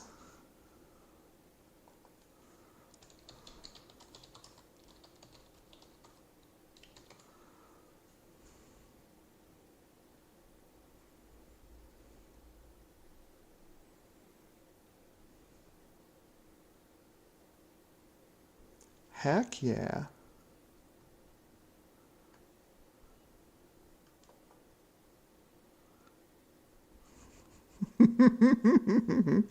Beautiful.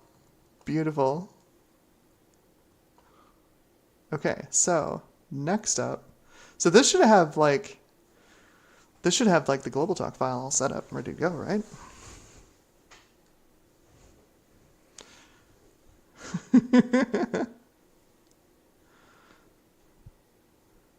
Are we? Hey, we even have window shade. Awesome. Love it. Okay. Okay. So what other goodies do we have on here? Would rummage around in your disk image, Eric. I hope you don't mind.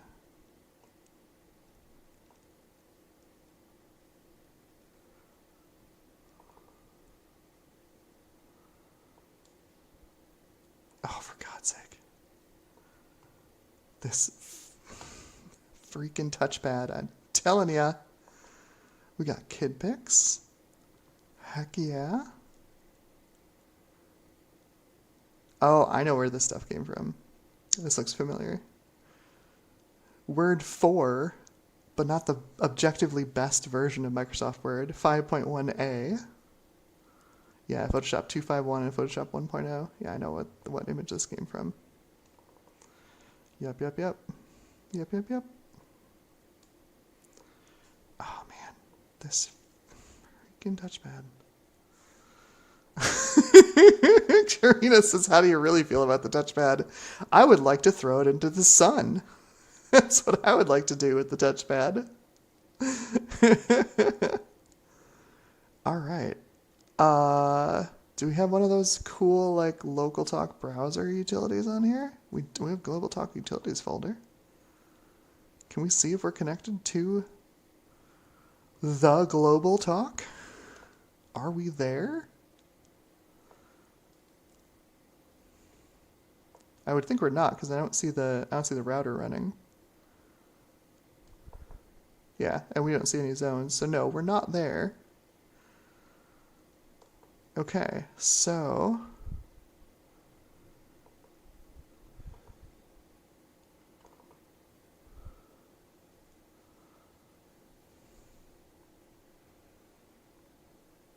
nice, very cool, Alistair.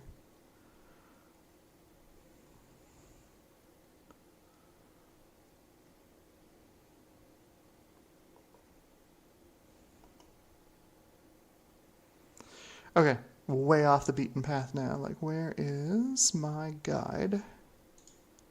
Because it's been over a year since I set this up.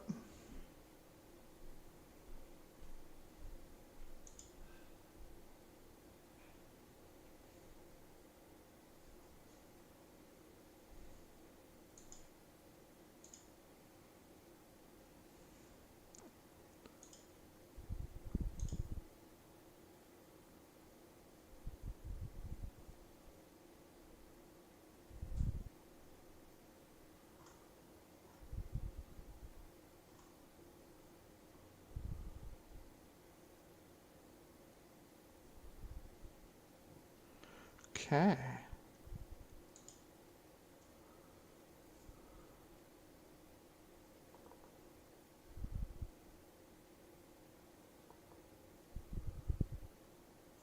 I gotta go see where I am on the master spreadsheet. I forget which network I'm on. Let's see. Do.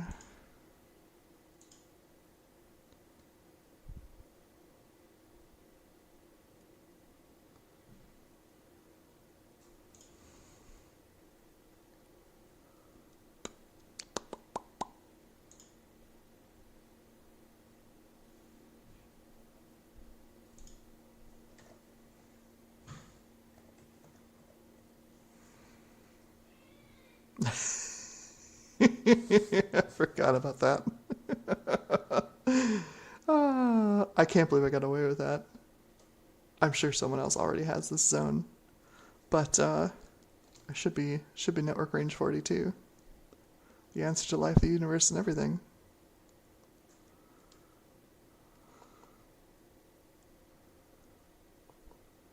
Uh-oh. Oh, you know what? I haven't checked my AppleTalk control panel. That's my bad.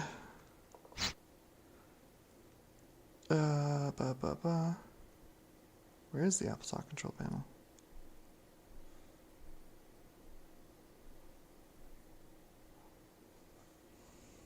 Where is the AppleTalk control panel?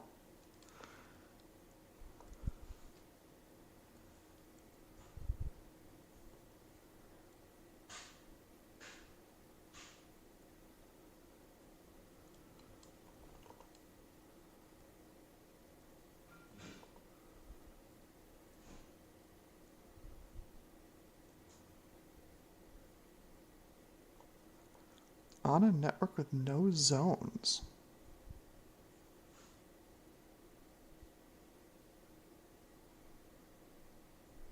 Okay, what am I doing wrong?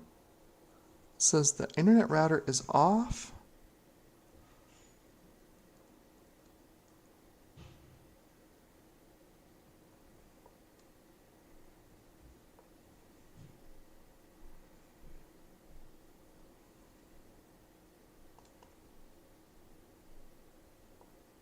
Oh, I need a zone name.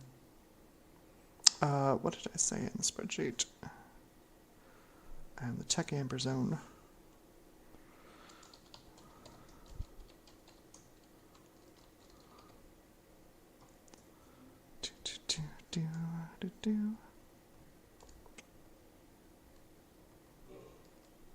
Okay.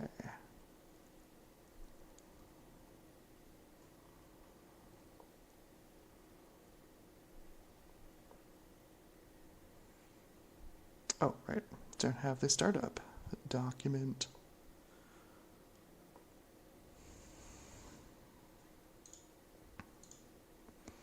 Back to the guide.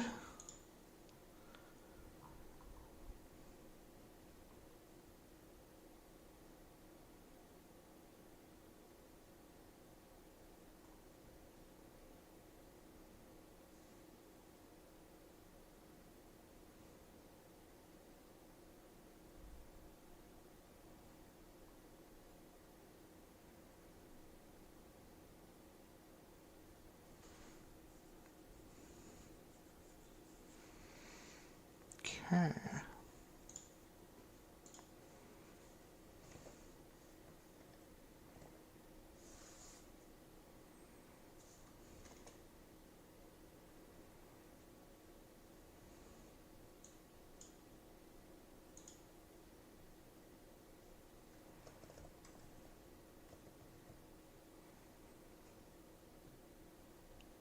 What? Ah, amazing. All right, well let's get BarrowNet on here because I think that's like the one you want to start with. So let's get BarrowNet on.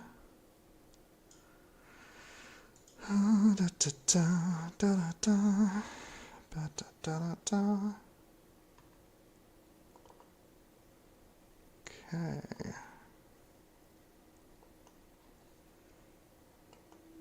How to add another zone? Let's add.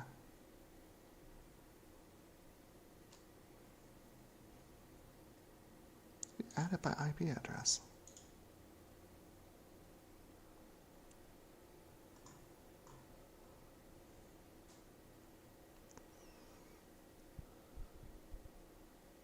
Oh, right. You do that in the other section in IP tunnel. Right.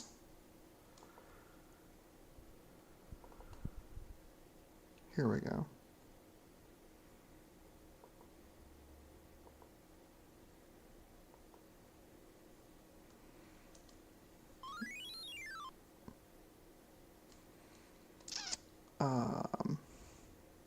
I just throw an IP address in here? Will that just take those?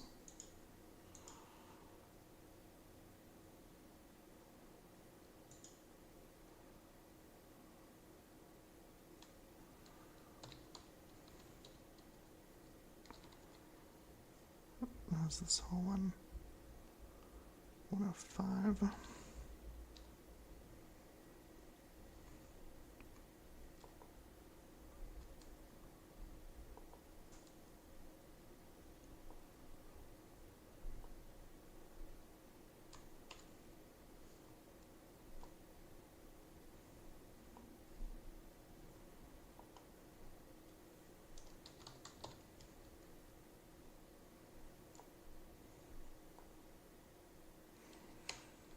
Alright, what am I doing wrong?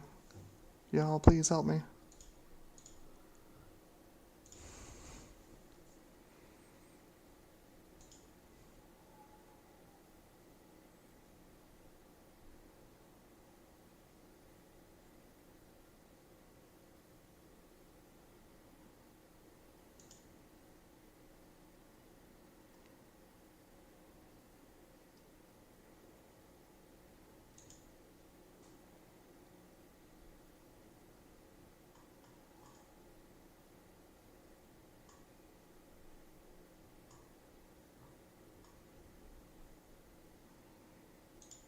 If I just start this up with the file that I saved. Quit.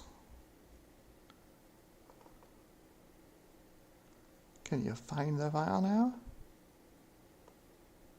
No. Startup document. Set startup? Yeah, okay, there we go.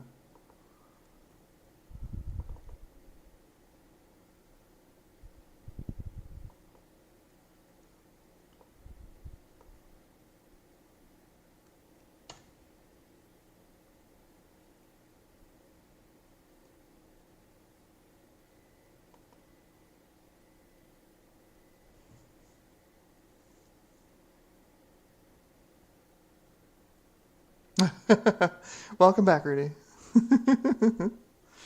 Got disconnected. Yeah, I think that's the theme of this month, isn't it? Okay, supposedly the router's running. I think I've only got Baronet added in here, but let's see if we can see. Let's see if we can see them. We can indeed. Look at that!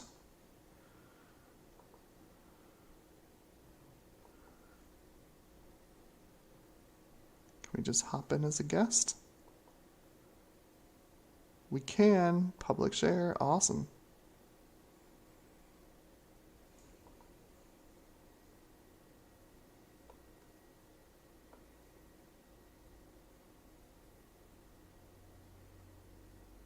There it is.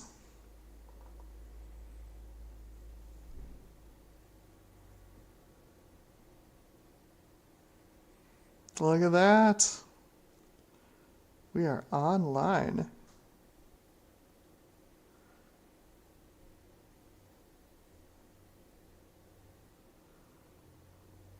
Well, she's now fast.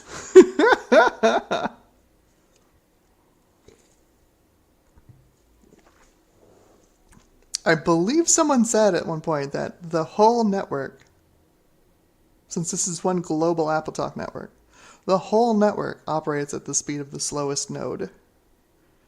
I believe. If Rudy asks, is Trina being good today? Mostly. No, she's fine. She's fine. Nice. Nice. Alistair says, I've celebrated Martian Dash by running the After Dark Flying Toaster screensaver on my Linux system. Excellent. Excellent, excellent. Read me first. Alright, what do we got?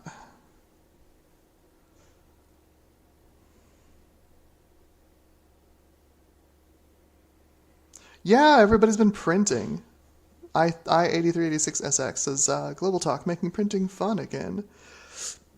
Everybody's been printing like crazy this month. I've been seeing all the printouts folks have been sending to each other. Because, yeah, like, of course, you have this global AppleTalk network. You can send your brilliant KidPix creation to someone halfway across the world.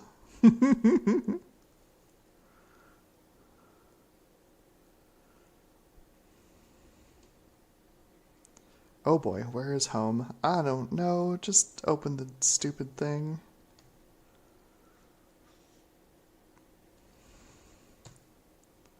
Whatever. This apparently doesn't have a functioning copy of HyperCard on it, which is wild. All right, so stream's not over yet because we need to get the Centra 610 online, and that means I need to connect to Ron's zone. Let's see. If I want to...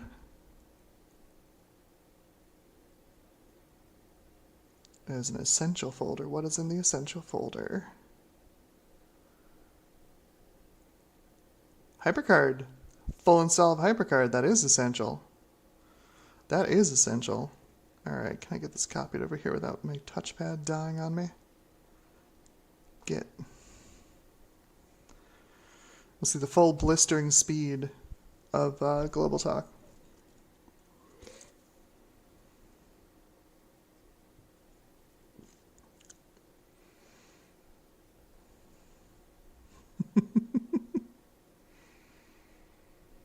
She's not fast. She's not fast.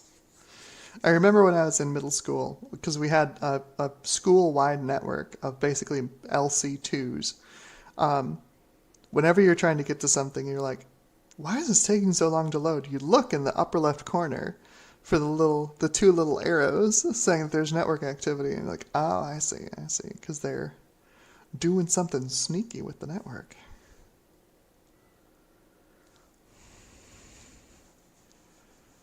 There is a text file, and I don't know where it is. I8386SX says there's a text file that lets you import all the zones at once. Correct. That's what I did last year, and I don't remember where the text file is. It's in some like secret handshake place. I don't remember where it is.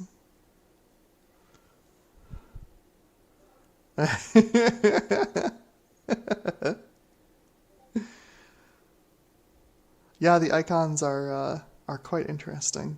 Yeah. I love these old system icons. They're so good.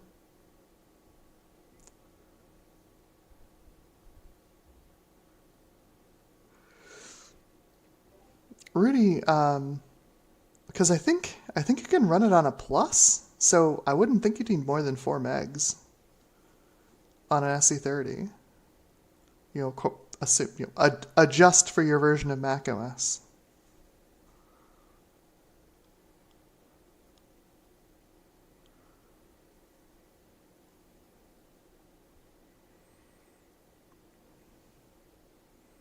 Yeah, of course.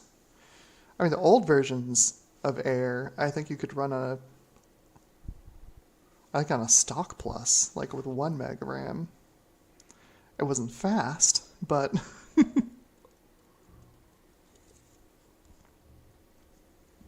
but yeah, the versions that we're using, I think, can run on a fully upgraded plus, I think.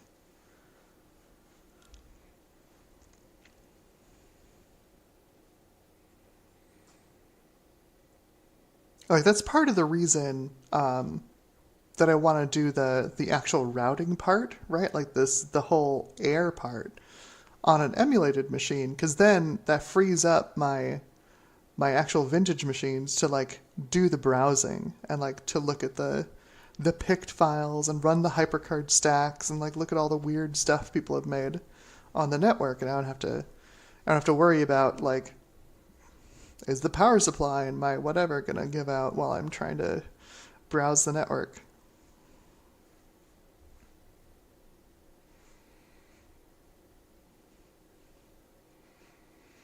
Power supply is totally not on my mind since Big Bad Biologist recapped a couple of my Quadra 700 power supplies today, which I almost slept through. I'm not adjusting to West Coast time totally well.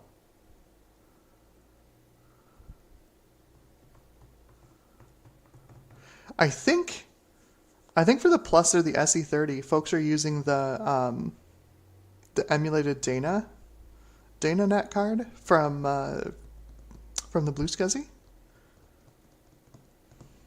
I think that's what folks are doing to get network.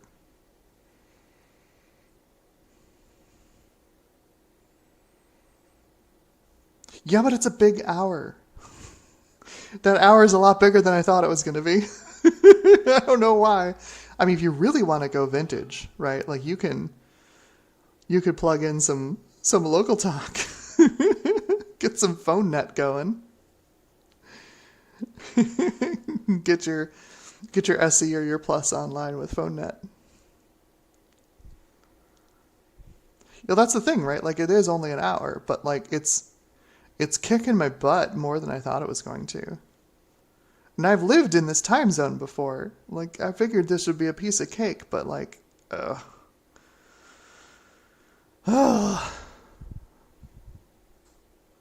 exactly. WhatsApp says, yeah, I got to get some phone net going. So I do actually have, I've got 2 transceivers here with me. With 2 phone net transceivers. And I've got my Centris, obviously, my Centris 610 right over there.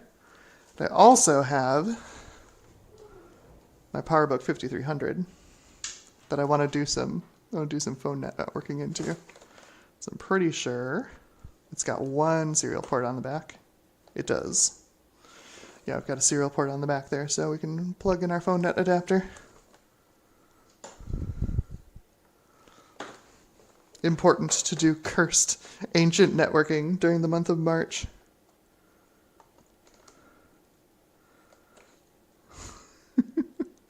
That connector has seen better days. Holy cow. The whole connector is rotated inside the sleeve. Wow, that is something. But yeah, that's a phone net connector in the back of a 5300.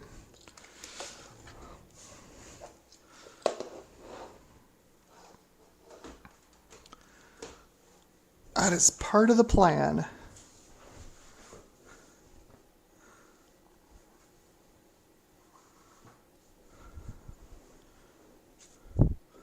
Asmodeus just made it home. Welcome home. Thanks for joining the stream. Glad to see ya. It's been a while. Sorry.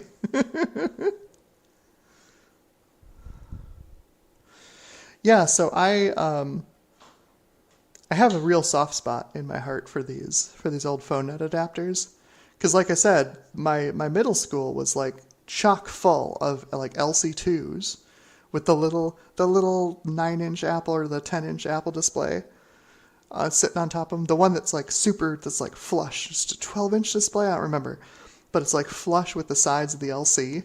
It looks like it's like one little like giant eyeball for the machine. Full of them, just stocked full of Mac LC2s. And they were all hooked up over PhoneNet. Every single one of them was networked over PhoneNet. It was, oh man, so nostalgic for the PhoneNet adapters. They're so silly.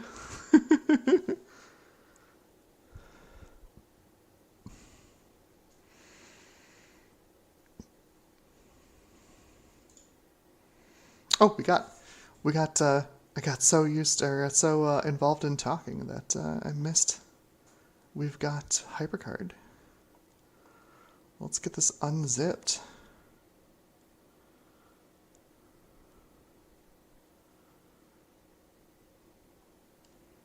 Stuff it. So here's the problem. We've got a lot of stuff on here now, and apps are going to be associated in random places. Let's see, utilities? Does it have my Stuff It Expander? Where's my Stuff It Expander? There it is. There's my Stuff It Expander. Let's make an alias to you. Nope. Oh,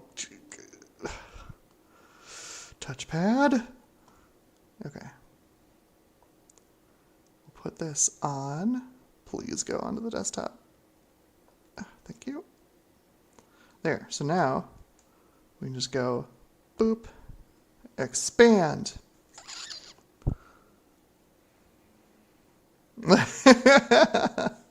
I should try the Wolf 3D port, huh?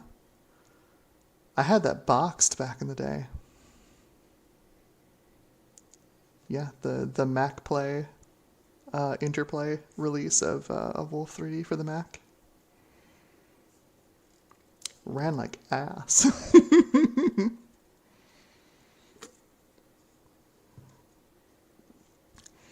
Played it on Centris 610, which is why I have a Centris 610.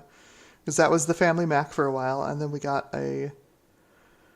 Boy, I think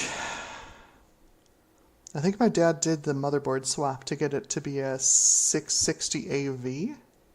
We had that for a bit, and then he finally went PowerPC, because like the first generation PowerPC Macs were like kind of stinky. Kind of crummy. You can ask Gutbomb about how crummy they were. And then... So we skipped them, and we went to a Power Mac 6400. It's the big tower with the giant forehead on the top. Had the subwoofer inside of it. That was the family Mac for a long time. Wolf 3D played okay on that. I would hope. It's 180 megahertz. Like, Wolf 3D shouldn't need 180 megahertz. I don't know what they did with that port, but it was real bad. Okay, so we've actually got a HyperCard install now. So now we can see this essential stack that's in Baronet. So I'm going to make another alias. Boop. I'm going to stick that on the desktop too. Get over there. Okay. Got that. Got that. I want to use keyboard shortcuts, but I tried like Window W. That's not Command W. Alt is definitely Option, because I can use that to like sort by name. Right, so if I pull down, yeah, that's definitely my Option key. But like, where's Command? Is it Control? No. I don't think I have a Command key.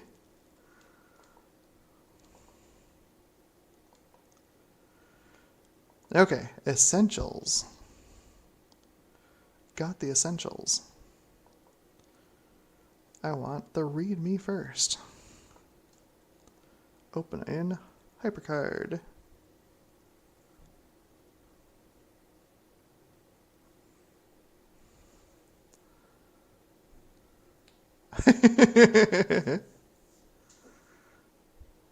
Yeah, exactly. Completely wasted potential. Hey, Rudy's heading out. Have a good night, Rudy. Thanks for joining the stream. It's good to see you again. And Ian Scott is here. Hello, welcome to the stream.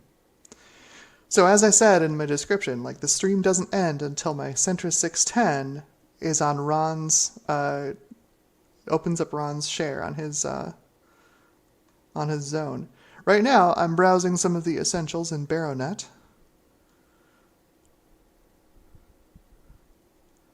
The Apple Wide Web. World Wide Web. Global Talk had existed in the 90s. It's pretty great.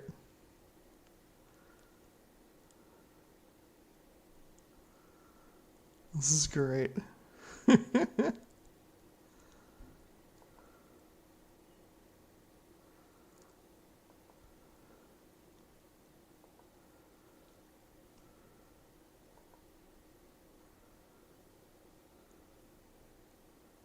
Oh, you can create your own website. Wow.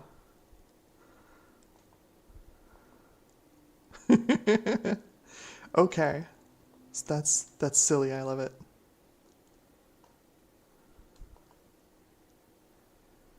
Okay. Neat stuff.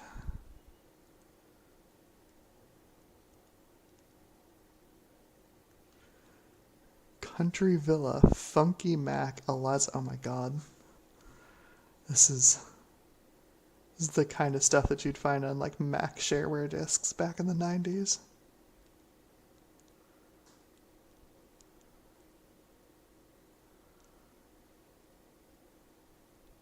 Oh, MS Weird. I had this back in the day.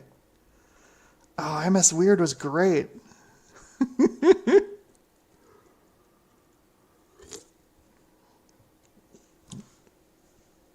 It's not actually, Trina. Command key does not work if you hold down Alt, so you get Option.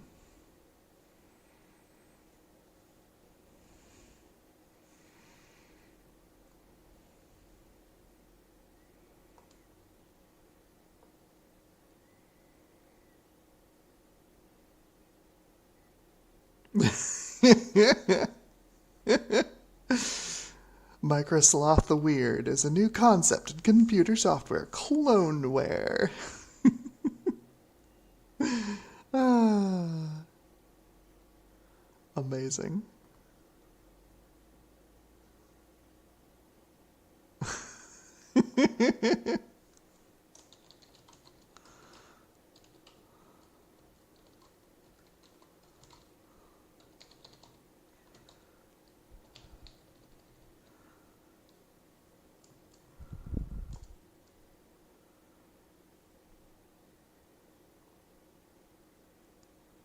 Cut, copy, save.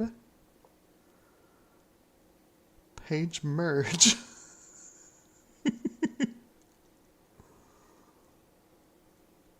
Oh, that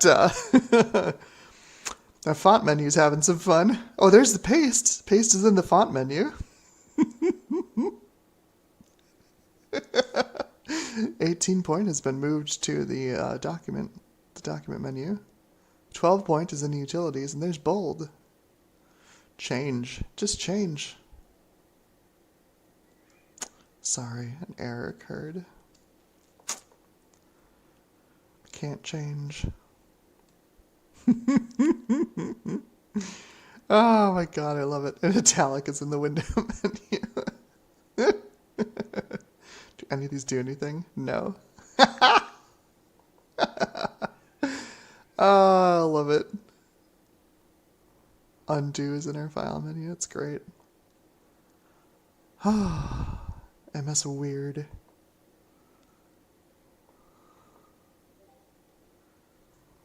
Power glove on Mac. Oh. Alright, so I want... Do we have any... Oh, here we go. March Tosh Global Talk stuff. Do we have, like, the zone sniffer thingy?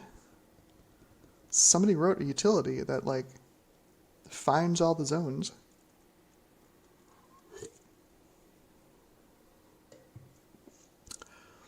Trina, have a good night. It's good to see you. Hopefully see you again soon.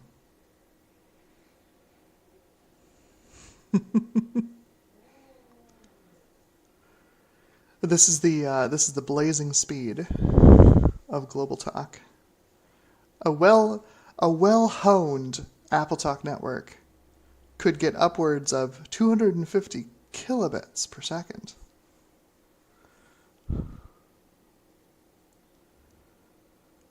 Here we go. This is the stuff. This is the stuff we want. Zone Watcher, Talk Crawler, Air Config, and Air Config Extras. This is the stuff we want. Talk Crawler, that's the one.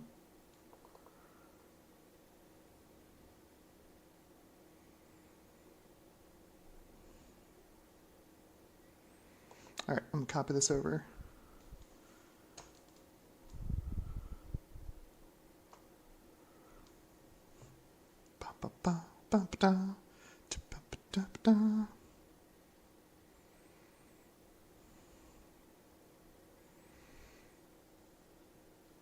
Looking forward to firing up the Centris.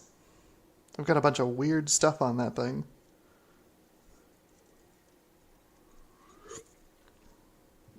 Yeah, so one of the things I have on the Centris is speed copy, which doesn't actually speed up copies, but what it does do is it launches copies in a separate application, which means you can put it in the background and do other things, which is super nice when you have a long AppleTalk copy you gotta sit through. Okay, Talk Crawler. Let's do this.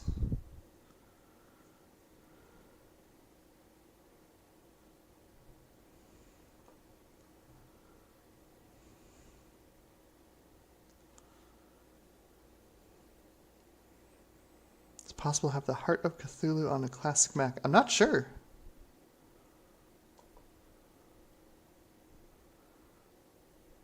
Are we ready? Are we ready to scan this thing?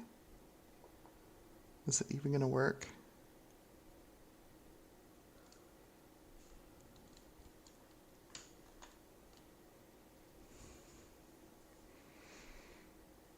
Found 2 zones. I hope so. Those are the 2 zones I have configured. You going to find any more than 2 zones? No, you're not going to find any more than 2 zones. Okay. So no, I still need to edit my zones file. GLT pot. Yeah, the PowerPC Macs can do OpenGL. And later ones with PCI buses can even accelerate OpenGL pretty well. Air config automatically populates zones. Bingo.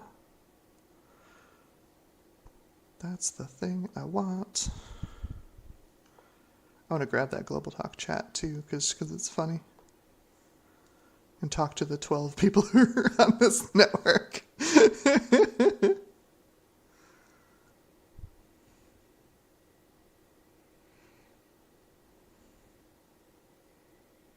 Yes. Drinking my Beppis.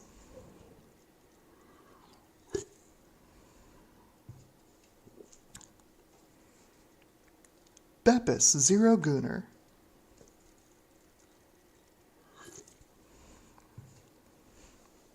For maximum Riz.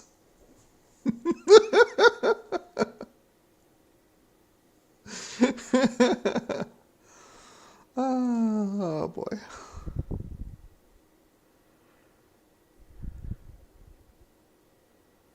Alright, so while that's copying, I've got a couple of things I need to plug in so we can actually see the centrus. Let me switch over to the disk cam. Not a lot for y'all to see over there, but... So I have these construction poles all over here that I use for like hanging my lights and like the desk cams hanging off of one of them. I designed this hook to like, you know, secure around the construction poles. But the cool part about it is that it's print in place. So it prints like this, right? Like sitting on the build plate like this. And then you take it off the build plate and you grab it and you flip the mechanism over, and there's like pins that go inside here. So you can see like there's a little bit of crunch over there where I had to separate it from the rest of the print. But yeah, then this just like clamps around the construction pole with a couple of like screws. I think I've got, yeah, these guys here. These little, they're not like decking screws, they're like wood screws. But yeah, that's that. Let's get stuff plugged in, huh? Alistair's, don't forget to check your email. I'll check it after stream, my friend. Where did I put the... Oh, there it is. It's on the floor. It's power adapter for the VGA to HDMI, very important.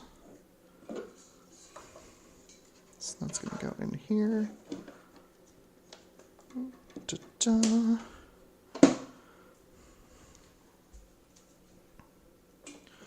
This plugged into my power strip without unplugging anything or hitting the power button. Oh, that's that has been a problem. I've accidentally hit the power button on this power strip several times.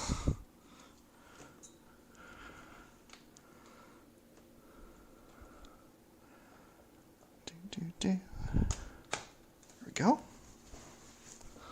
That's plugged in. And we've got... Don't have HDMI plugged in there yet. That's okay. We'll get that in a minute.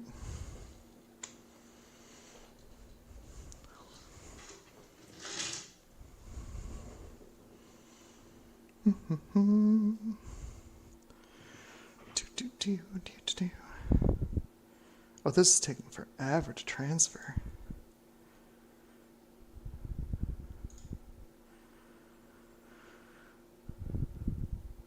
Oh, there's like source code and stuff, and I don't need all that stuff. Let's just get air config.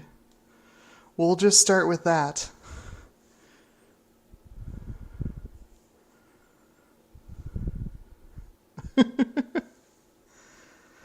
It is, but that's the thing, Alistair. It's not sugary Beppis. It's the zero Gooner Beppis.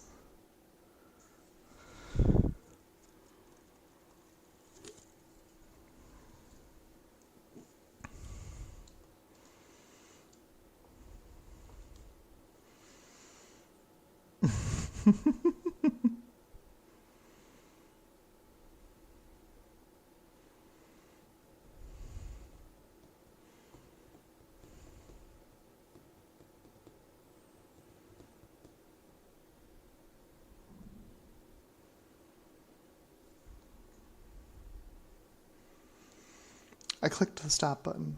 I'm waiting for it to acknowledge my click.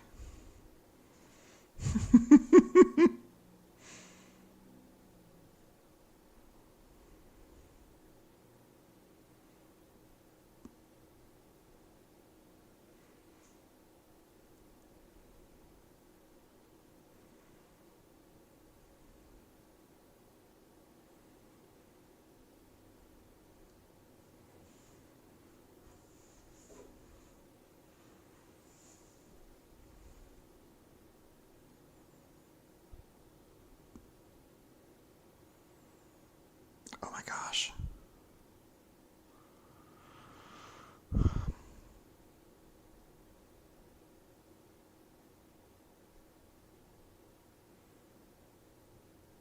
Did it lock up?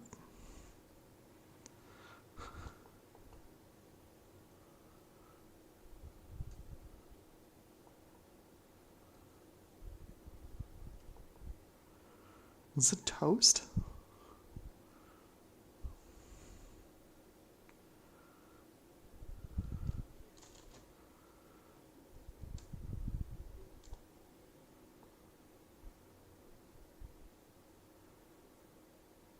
I'm gonna nuke it. Okay, let's see if I just completely borked everything.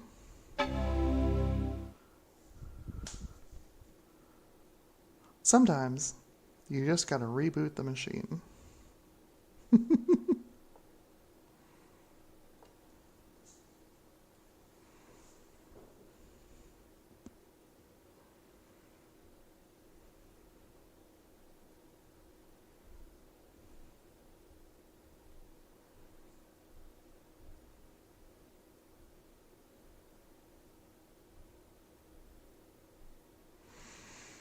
Okay, so let's see. Oh my god, this touchpad. Go away.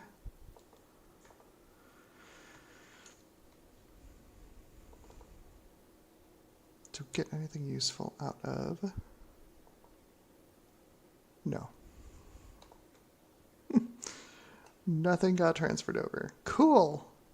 Great.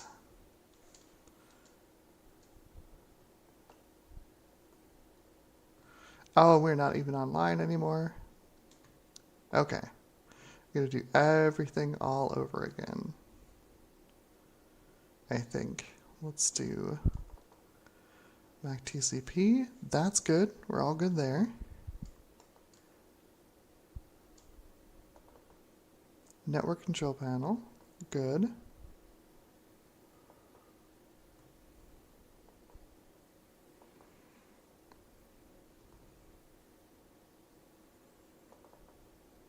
Start the router.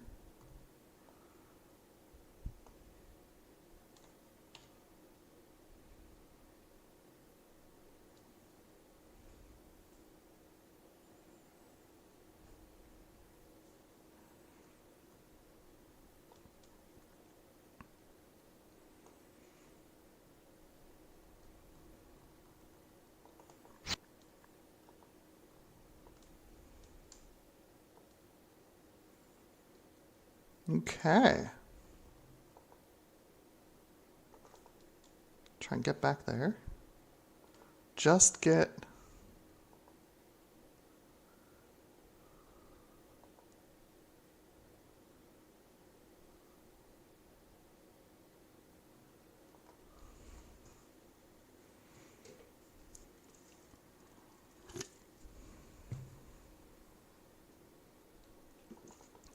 Blackbird Public. It's actually running on like a 520 or 540. Everybody else has Macs that are so much more reliable than mine.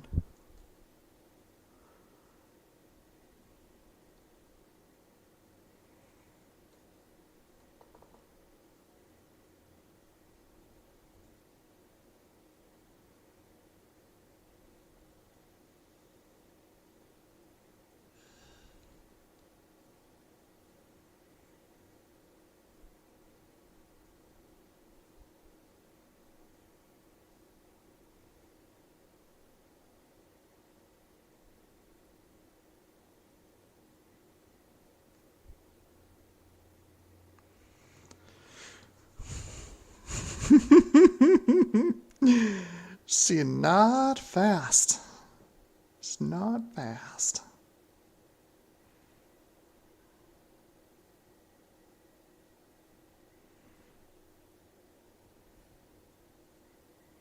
I just want to get the zones filled out and then center 610 time.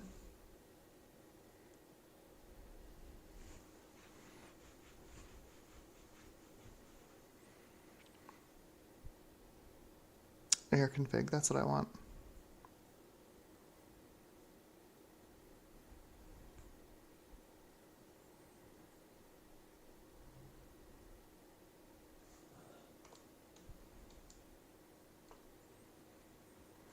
All right.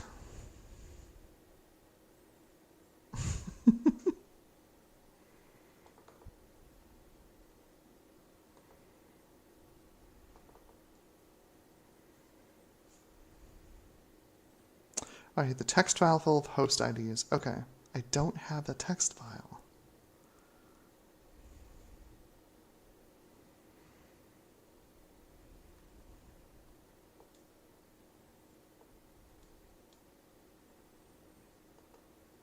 Because I'm not cool enough.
Yeah, YouTube's pretty bad about blocking URLs.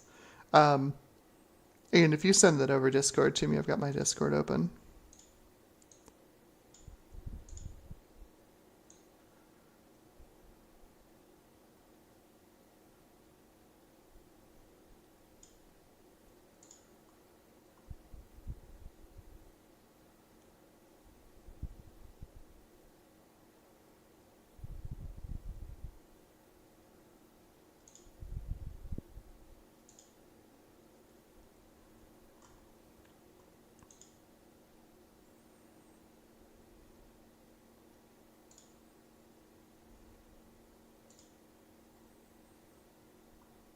Oh, brilliant. Thank you.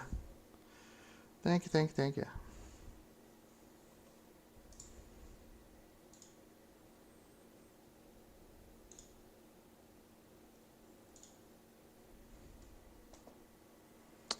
Okay.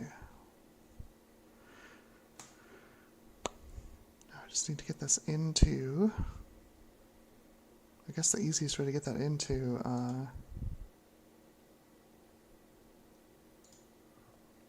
easiest way to get this into this is actually using Google Netscape.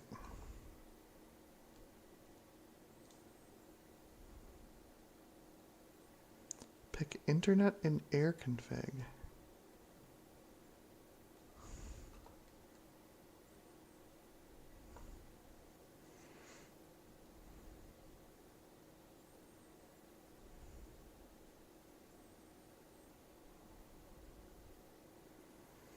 For building a budget rig, what would you recommend that's better than Ryzen 7 3750H?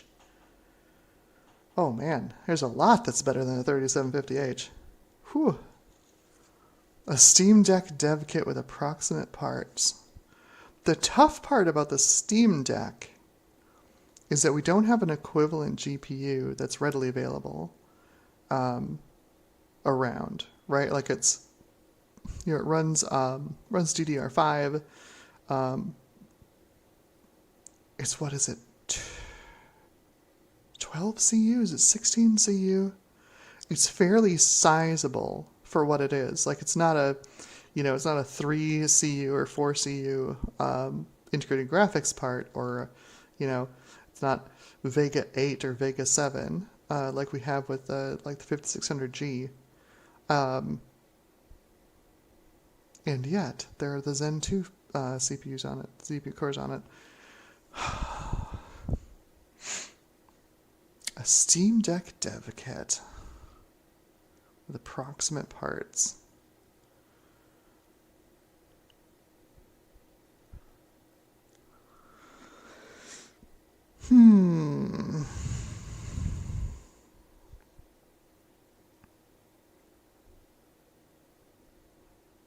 I don't know. I would, for cheap, I'd go with like a Ryzen 5600. The non-X, non-G version should be pretty inexpensive. Zen 3's great CPU architecture. And then I'd pick like whatever RDNA 1 GPU you can afford. Like 5600 XT, 5700 XT. Either of those is great. I'd stay away from the 5500 XT. The 8 gigs of VRAM is tempting, but it's not that fast of a GPU. Once you've got that, like, at that point, I think you're good. If you're doing game dev and you can get your game to run at like 120 FPS on that hardware, I would think you'd be able to get 40 to 60 FPS on a Steam Deck at that point. I would think.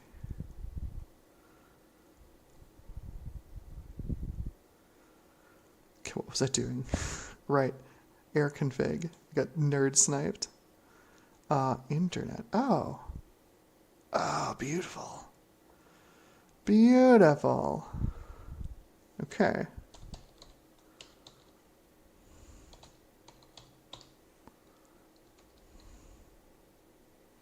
The heck was it? Caliboo.net?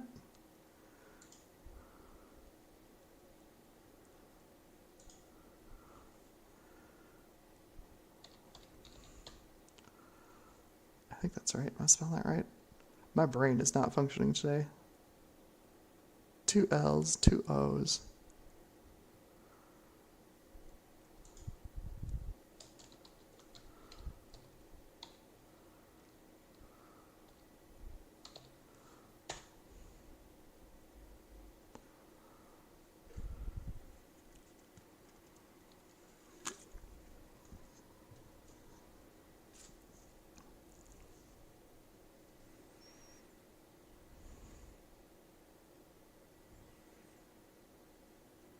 Yeah, I think probably your best bet for like moderate level gaming, depending on how much money you have to spend, right? And like how prices are around you.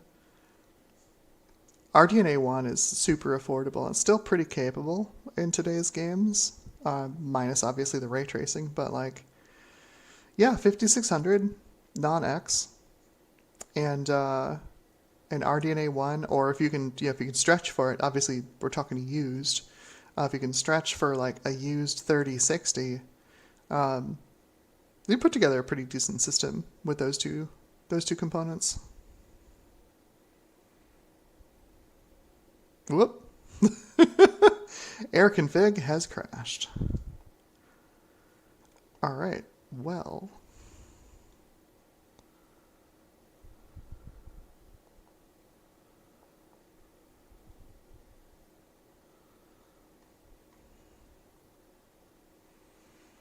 What if I close the router? Try air config again. It just does it automatically now. Oh boy.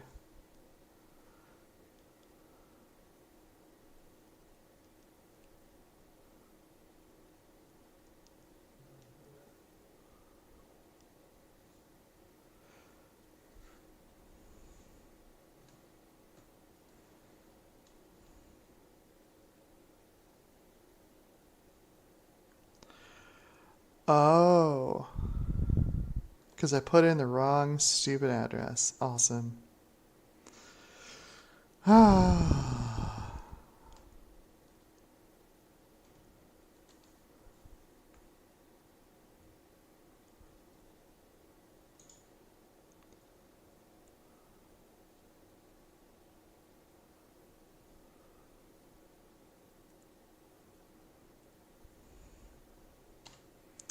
Okay.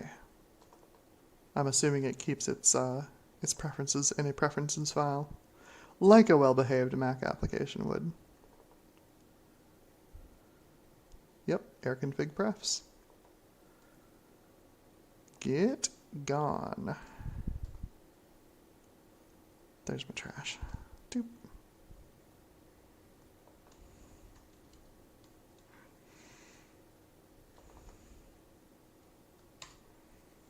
Let's try that again.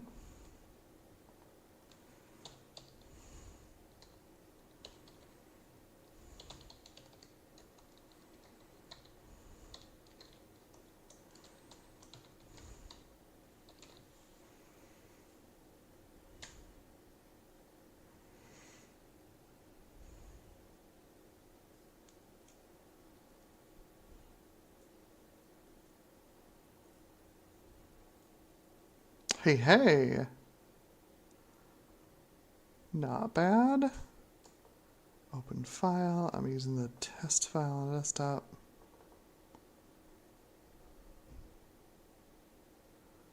Go! Yeah! Awesome. Cool. Okay. Oh my god, this fucking touchpad. There we go. Okay, router manager.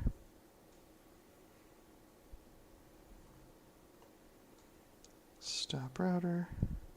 Yep.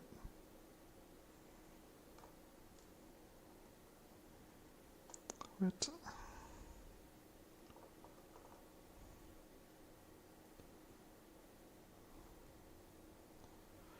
Air config for global talk. Uh-oh. Now I did it.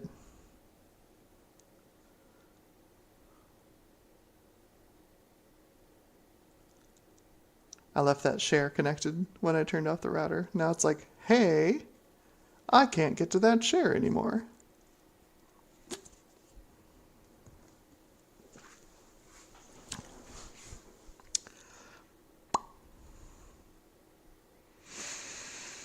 Oh boy.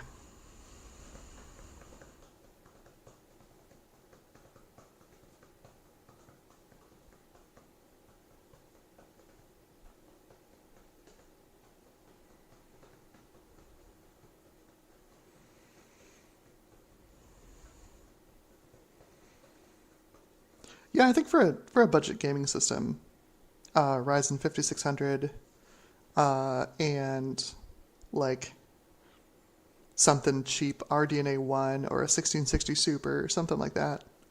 It's pretty good choice. It's more capable than you'd think it would be. Like this machine right here that I'm streaming on is running a 1660 Super, and it's a Dell Optiplex. It's got like a Core i7 7700 in it. So we're talking like third gen, like a Ryzen 3300X, performance in this thing. And like most games, sure, not like AAA single player games, but like if I'm playing Deep Rock Galactic with friends, or want to play some Factorio, or even some Satisfactory, it runs fine on this. Astroneer, it runs a lot of games quite nicely. It's more capable than I think of it being.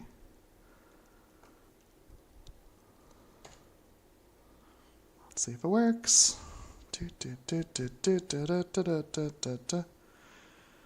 RX 6600 is a fine graphics card. Yeah, nothing wrong with it. But stay away from the 7600. I don't think it offers enough benefits over the 6600.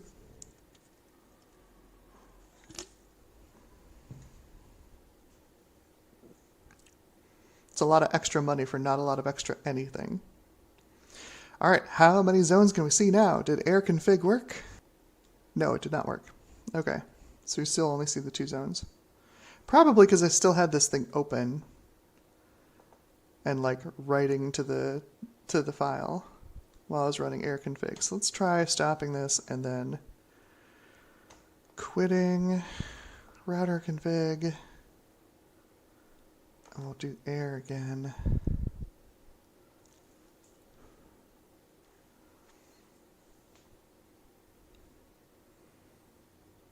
Okay. Convert. Changes successfully written. Okay, let's see if it actually worked. Ta-da! Whee!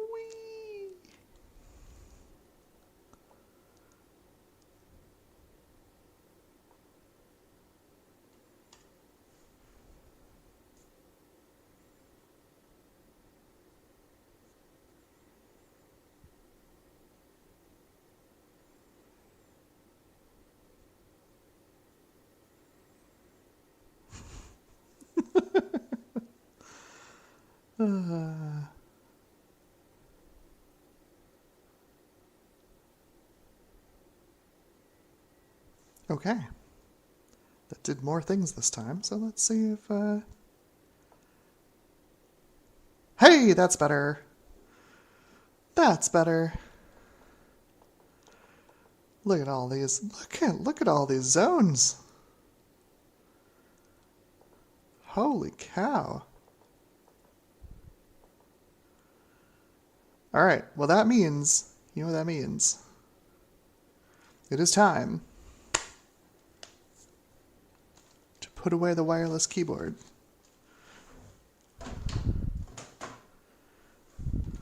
And get out the beige. All right. Uh-oh, Ifrit says Twitch stream went down.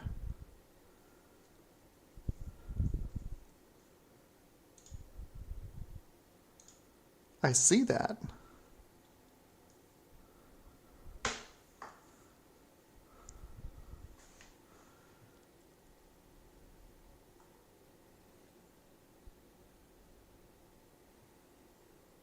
I'm not getting anything out of Twitch right now. What is going on with Twitch?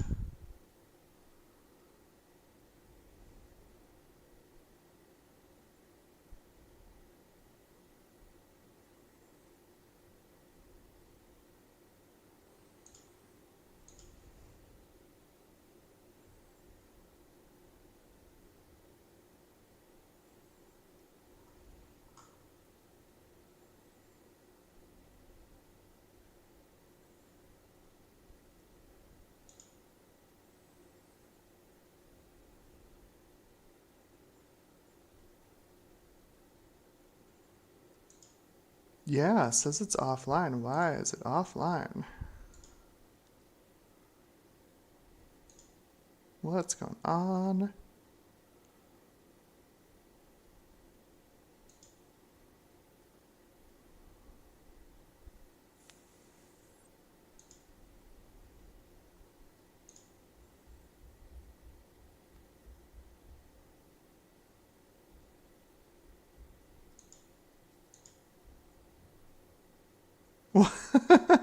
Oh, I appreciate it. Yeah, I'm trying to get some traction on Twitch, but it's been difficult. It has been difficult. It's much more difficult if I can't actually stream over there. I don't know what's going on with it.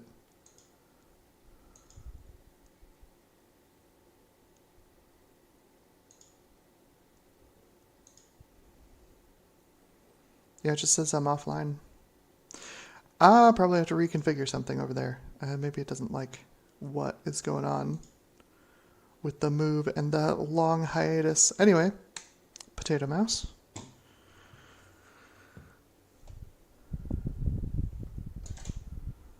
Let's see if we can get... See if we can get the centrist online. Okay, so...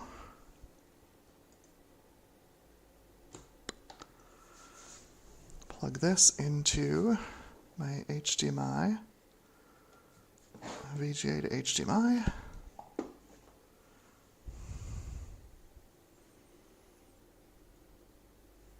Excellent. I need an Ethernet of some description. Okay, we're plugged in. Good. All right, moment of truth. I haven't actually seen if this thing still works. Since the move, it does chime, but I don't know if it actually functions. Here we go. Chime.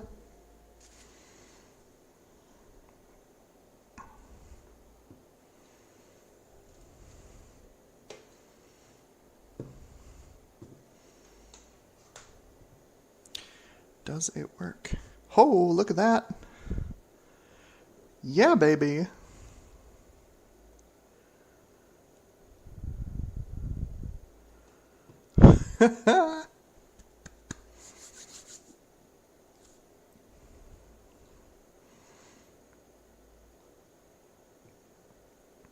This is just booting off of a Blue SCSI version 1 that's just hanging off of the back of it.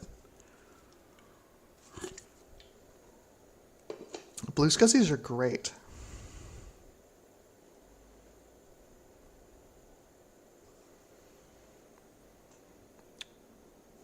Okay, so my chat over on Twitch has finally reset itself. I wonder if I hit start again, if I'll be able to stream to Twitch again.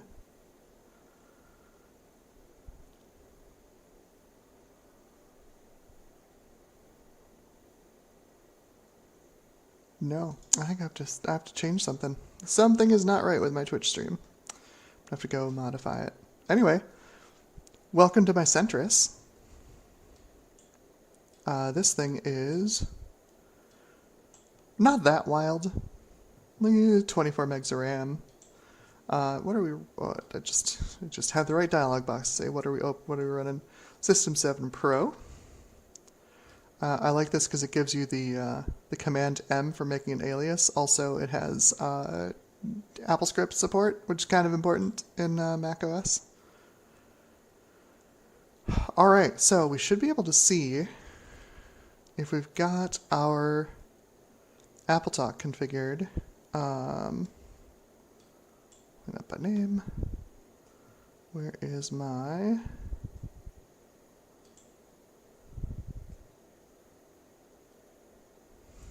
Where's my AppleTalk control panel? Why does this one not have an AppleTalk control panel? What?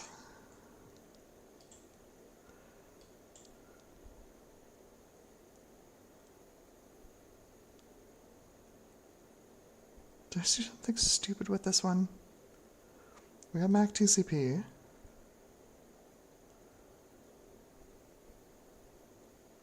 Where?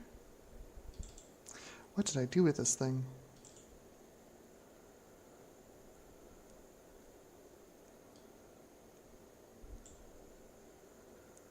It's just network on System 7? Oh, you're right. You're right. Okay, so we got EtherTalk built in. We're on the right zone. Current zone, Tech Amber zone. Let's see. Do we see the zone? We do! We see the zones from the router. They're all here.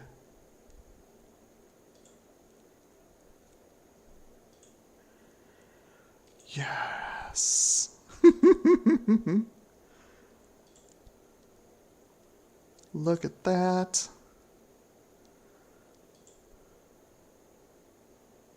Heck yeah.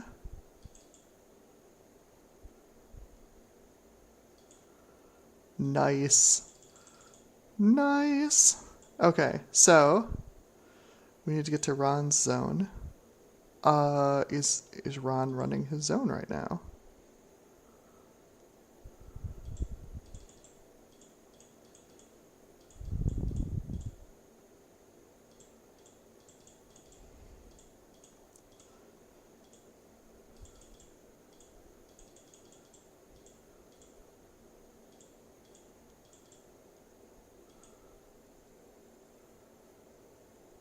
Nice. That's awesome. Ifrit says, I'm going to a local computer meetup in April. Joe will be there to host a Blue Scuzzy build event. Yeah, I don't see Ron Zone either. Because it's a goofy name, isn't it?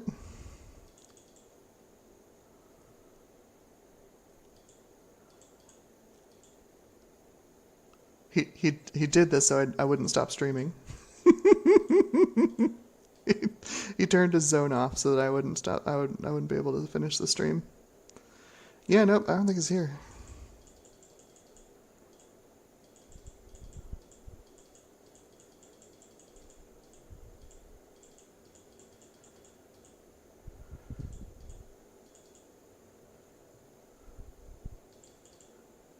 Do I still have my tag on this one?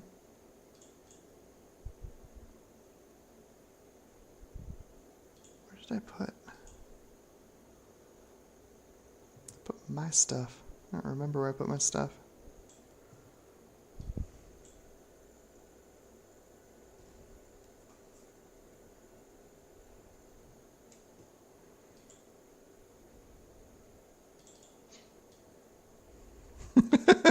Ian, I printed to his zone this morning.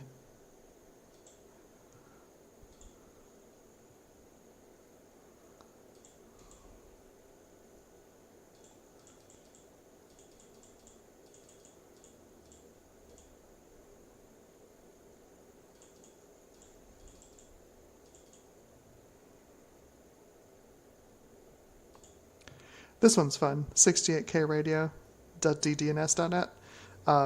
This person is running a like a vintage what is it? It's a real media radio station. So you can like watch music videos, listen to music. Streamed over vintage networking. It's great.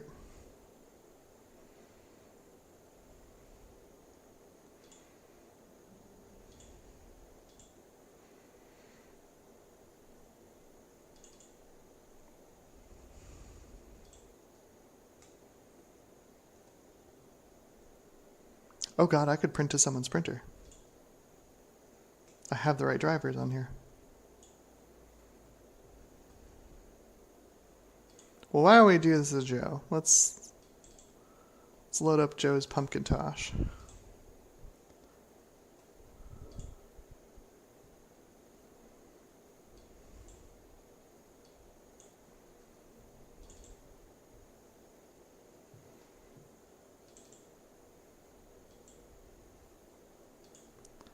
Parina and Tron, I love it. His games. Oh, that's great. Oh, classics.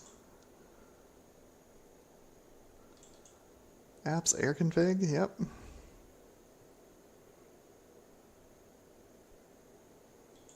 Goodies.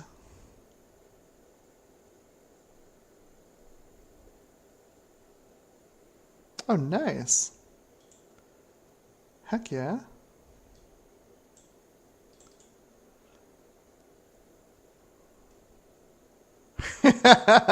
i8386SX says you can test mine in real time. All right, well, let's do that.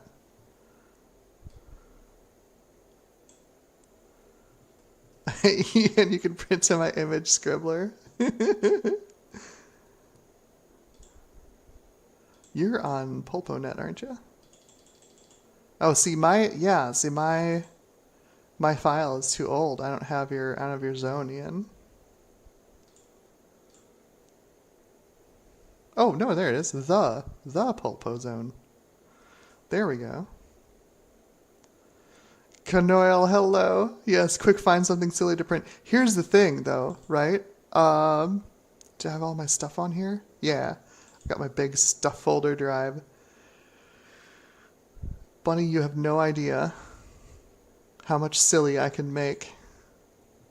Do I have kid pics on here? I don't have kid pics. What? Oh, it's productivity. Where's my kid pics would be under games, I think. Nope, no kid pics there. Where's my silly? Where's my silly? Man, really? I thought for sure I had kid pics on here. Alright, whatever.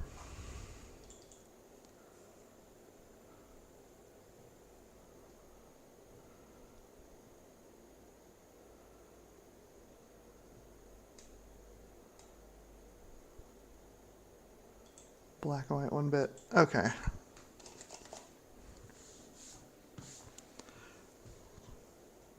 Got some silly. We can do some silly.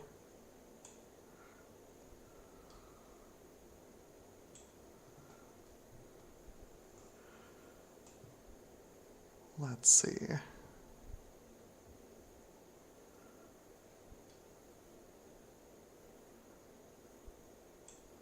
Is this to give us cows? No, that's just random stuff. Okay. One of these was something totally wild.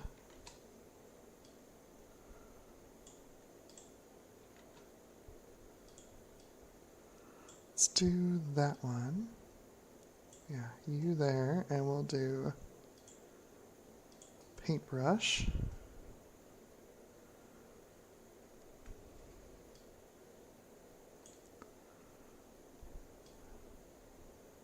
Whoa. This mouse has seen better days. Alright.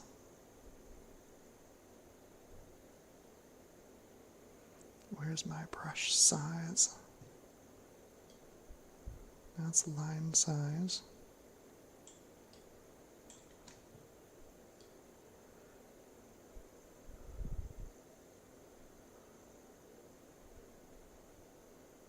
Brush shapes. Aha, bingo, brush shapes. Oh, that's right, because you have a direct brush shape editor right inside the program. I remember this now. I used to spend so much time screwing around with Super Paint.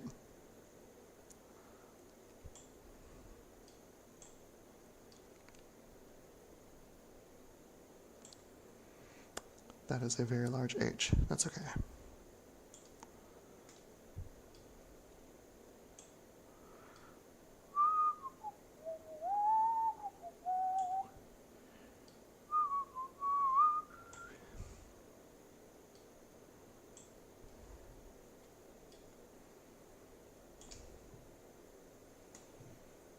Text tool, I have a text tool.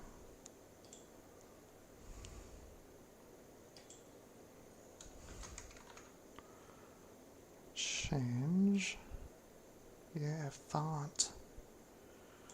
Chicago, of course.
Okay, so it's gonna destroy your printer.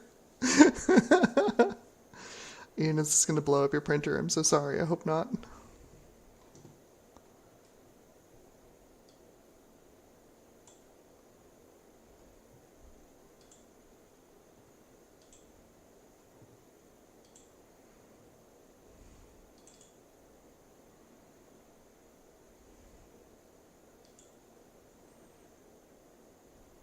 Your printer's ready.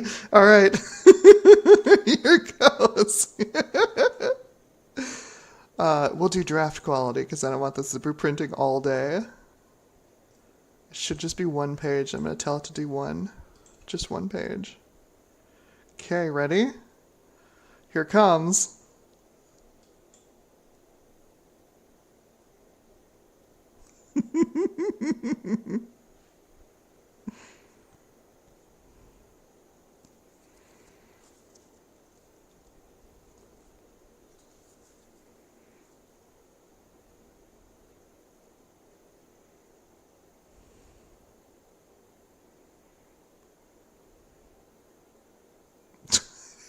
David Starbucks, can you print a banner?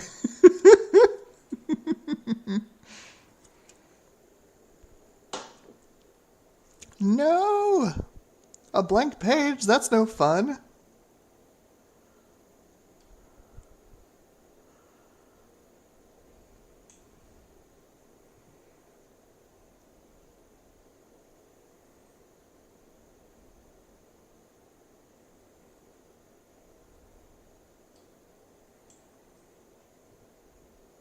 Did it just tractor feed a blank page? It didn't print anything?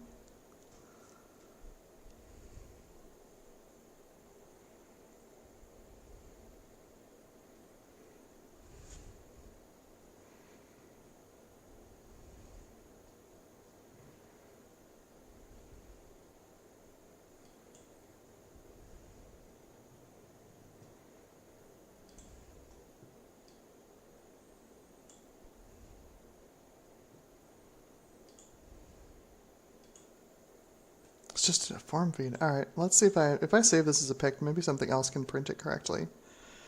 I-8386SX is asking for trouble. Okay, so let's see if I put this in, like, maybe teach text? Did we say teach text was bad to print from? Or was it actually KidPix that was bad to print from?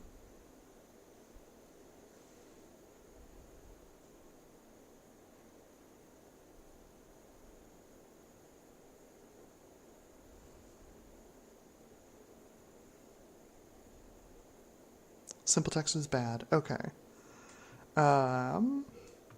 What if we try printing from... what? Photoshop? ClarisWorks? Let's try Photoshop.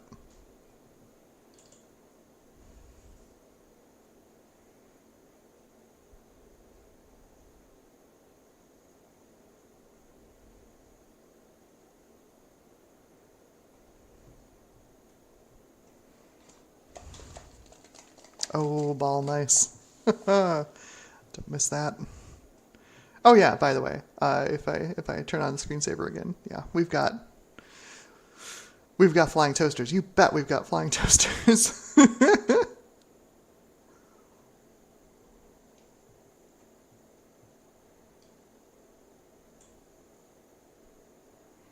Right? State of the art. Exactly. Photoshop 2.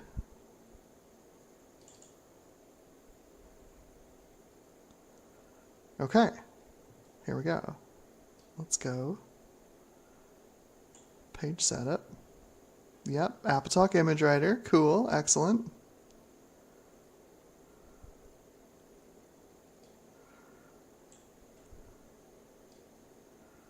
Print. Printing to image scribbler. I'll do faster instead of draft. Maybe draft like just doesn't print anything? I don't know. Automatic paper feed. I'll say the whole page range. And print. Here it comes.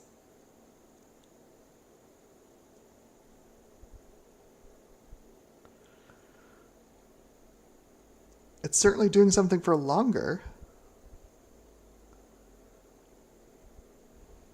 It's printing. Yay!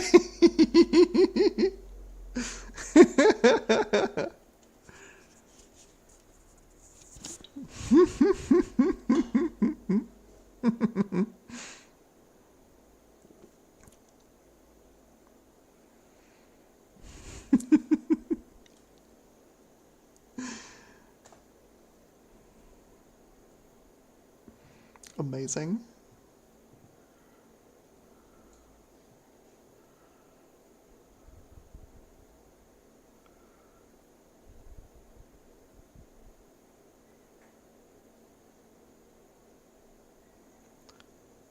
There we go.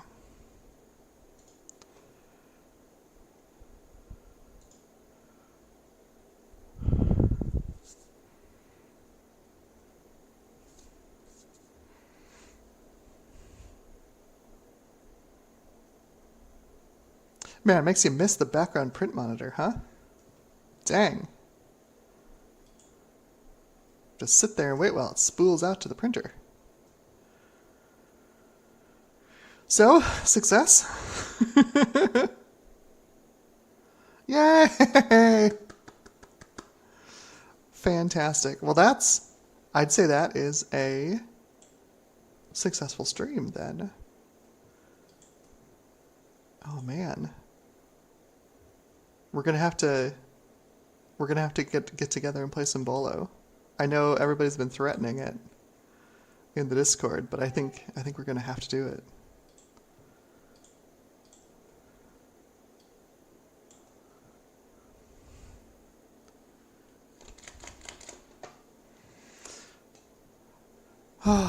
All right. Heck yeah. Okay, I'm gonna turn this bad boy off. Beautiful. Well done. Good job, little Centris. I mean, Mythintosh Quadra 600. And let's play everybody out, huh?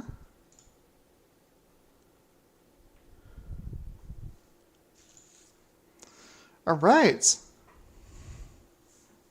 Thanks for joining me. Ifrit, I'm working on my own Discord. It'll happen sometime this year. I'm sorry. I know a bunch of people have been asking for it. It just I barely have enough time to do the channel, let alone moderate a Discord, but I'll probably get there at some point. I just gotta, I don't know, swallow my pride and ask some friends to moderate a Discord for me, because a lot of folks want to see it.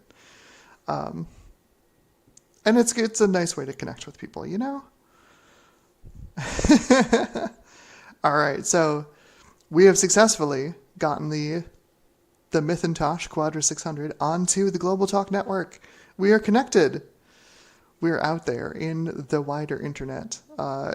It feels good. It feels good. It's been a long time coming. I meant to do this at the start of this month of wonderful Marchintosh, and now that we have a week left in the month, I'm finally on the darn network. But hey, last year I didn't even get on there in March, so I'm doing better.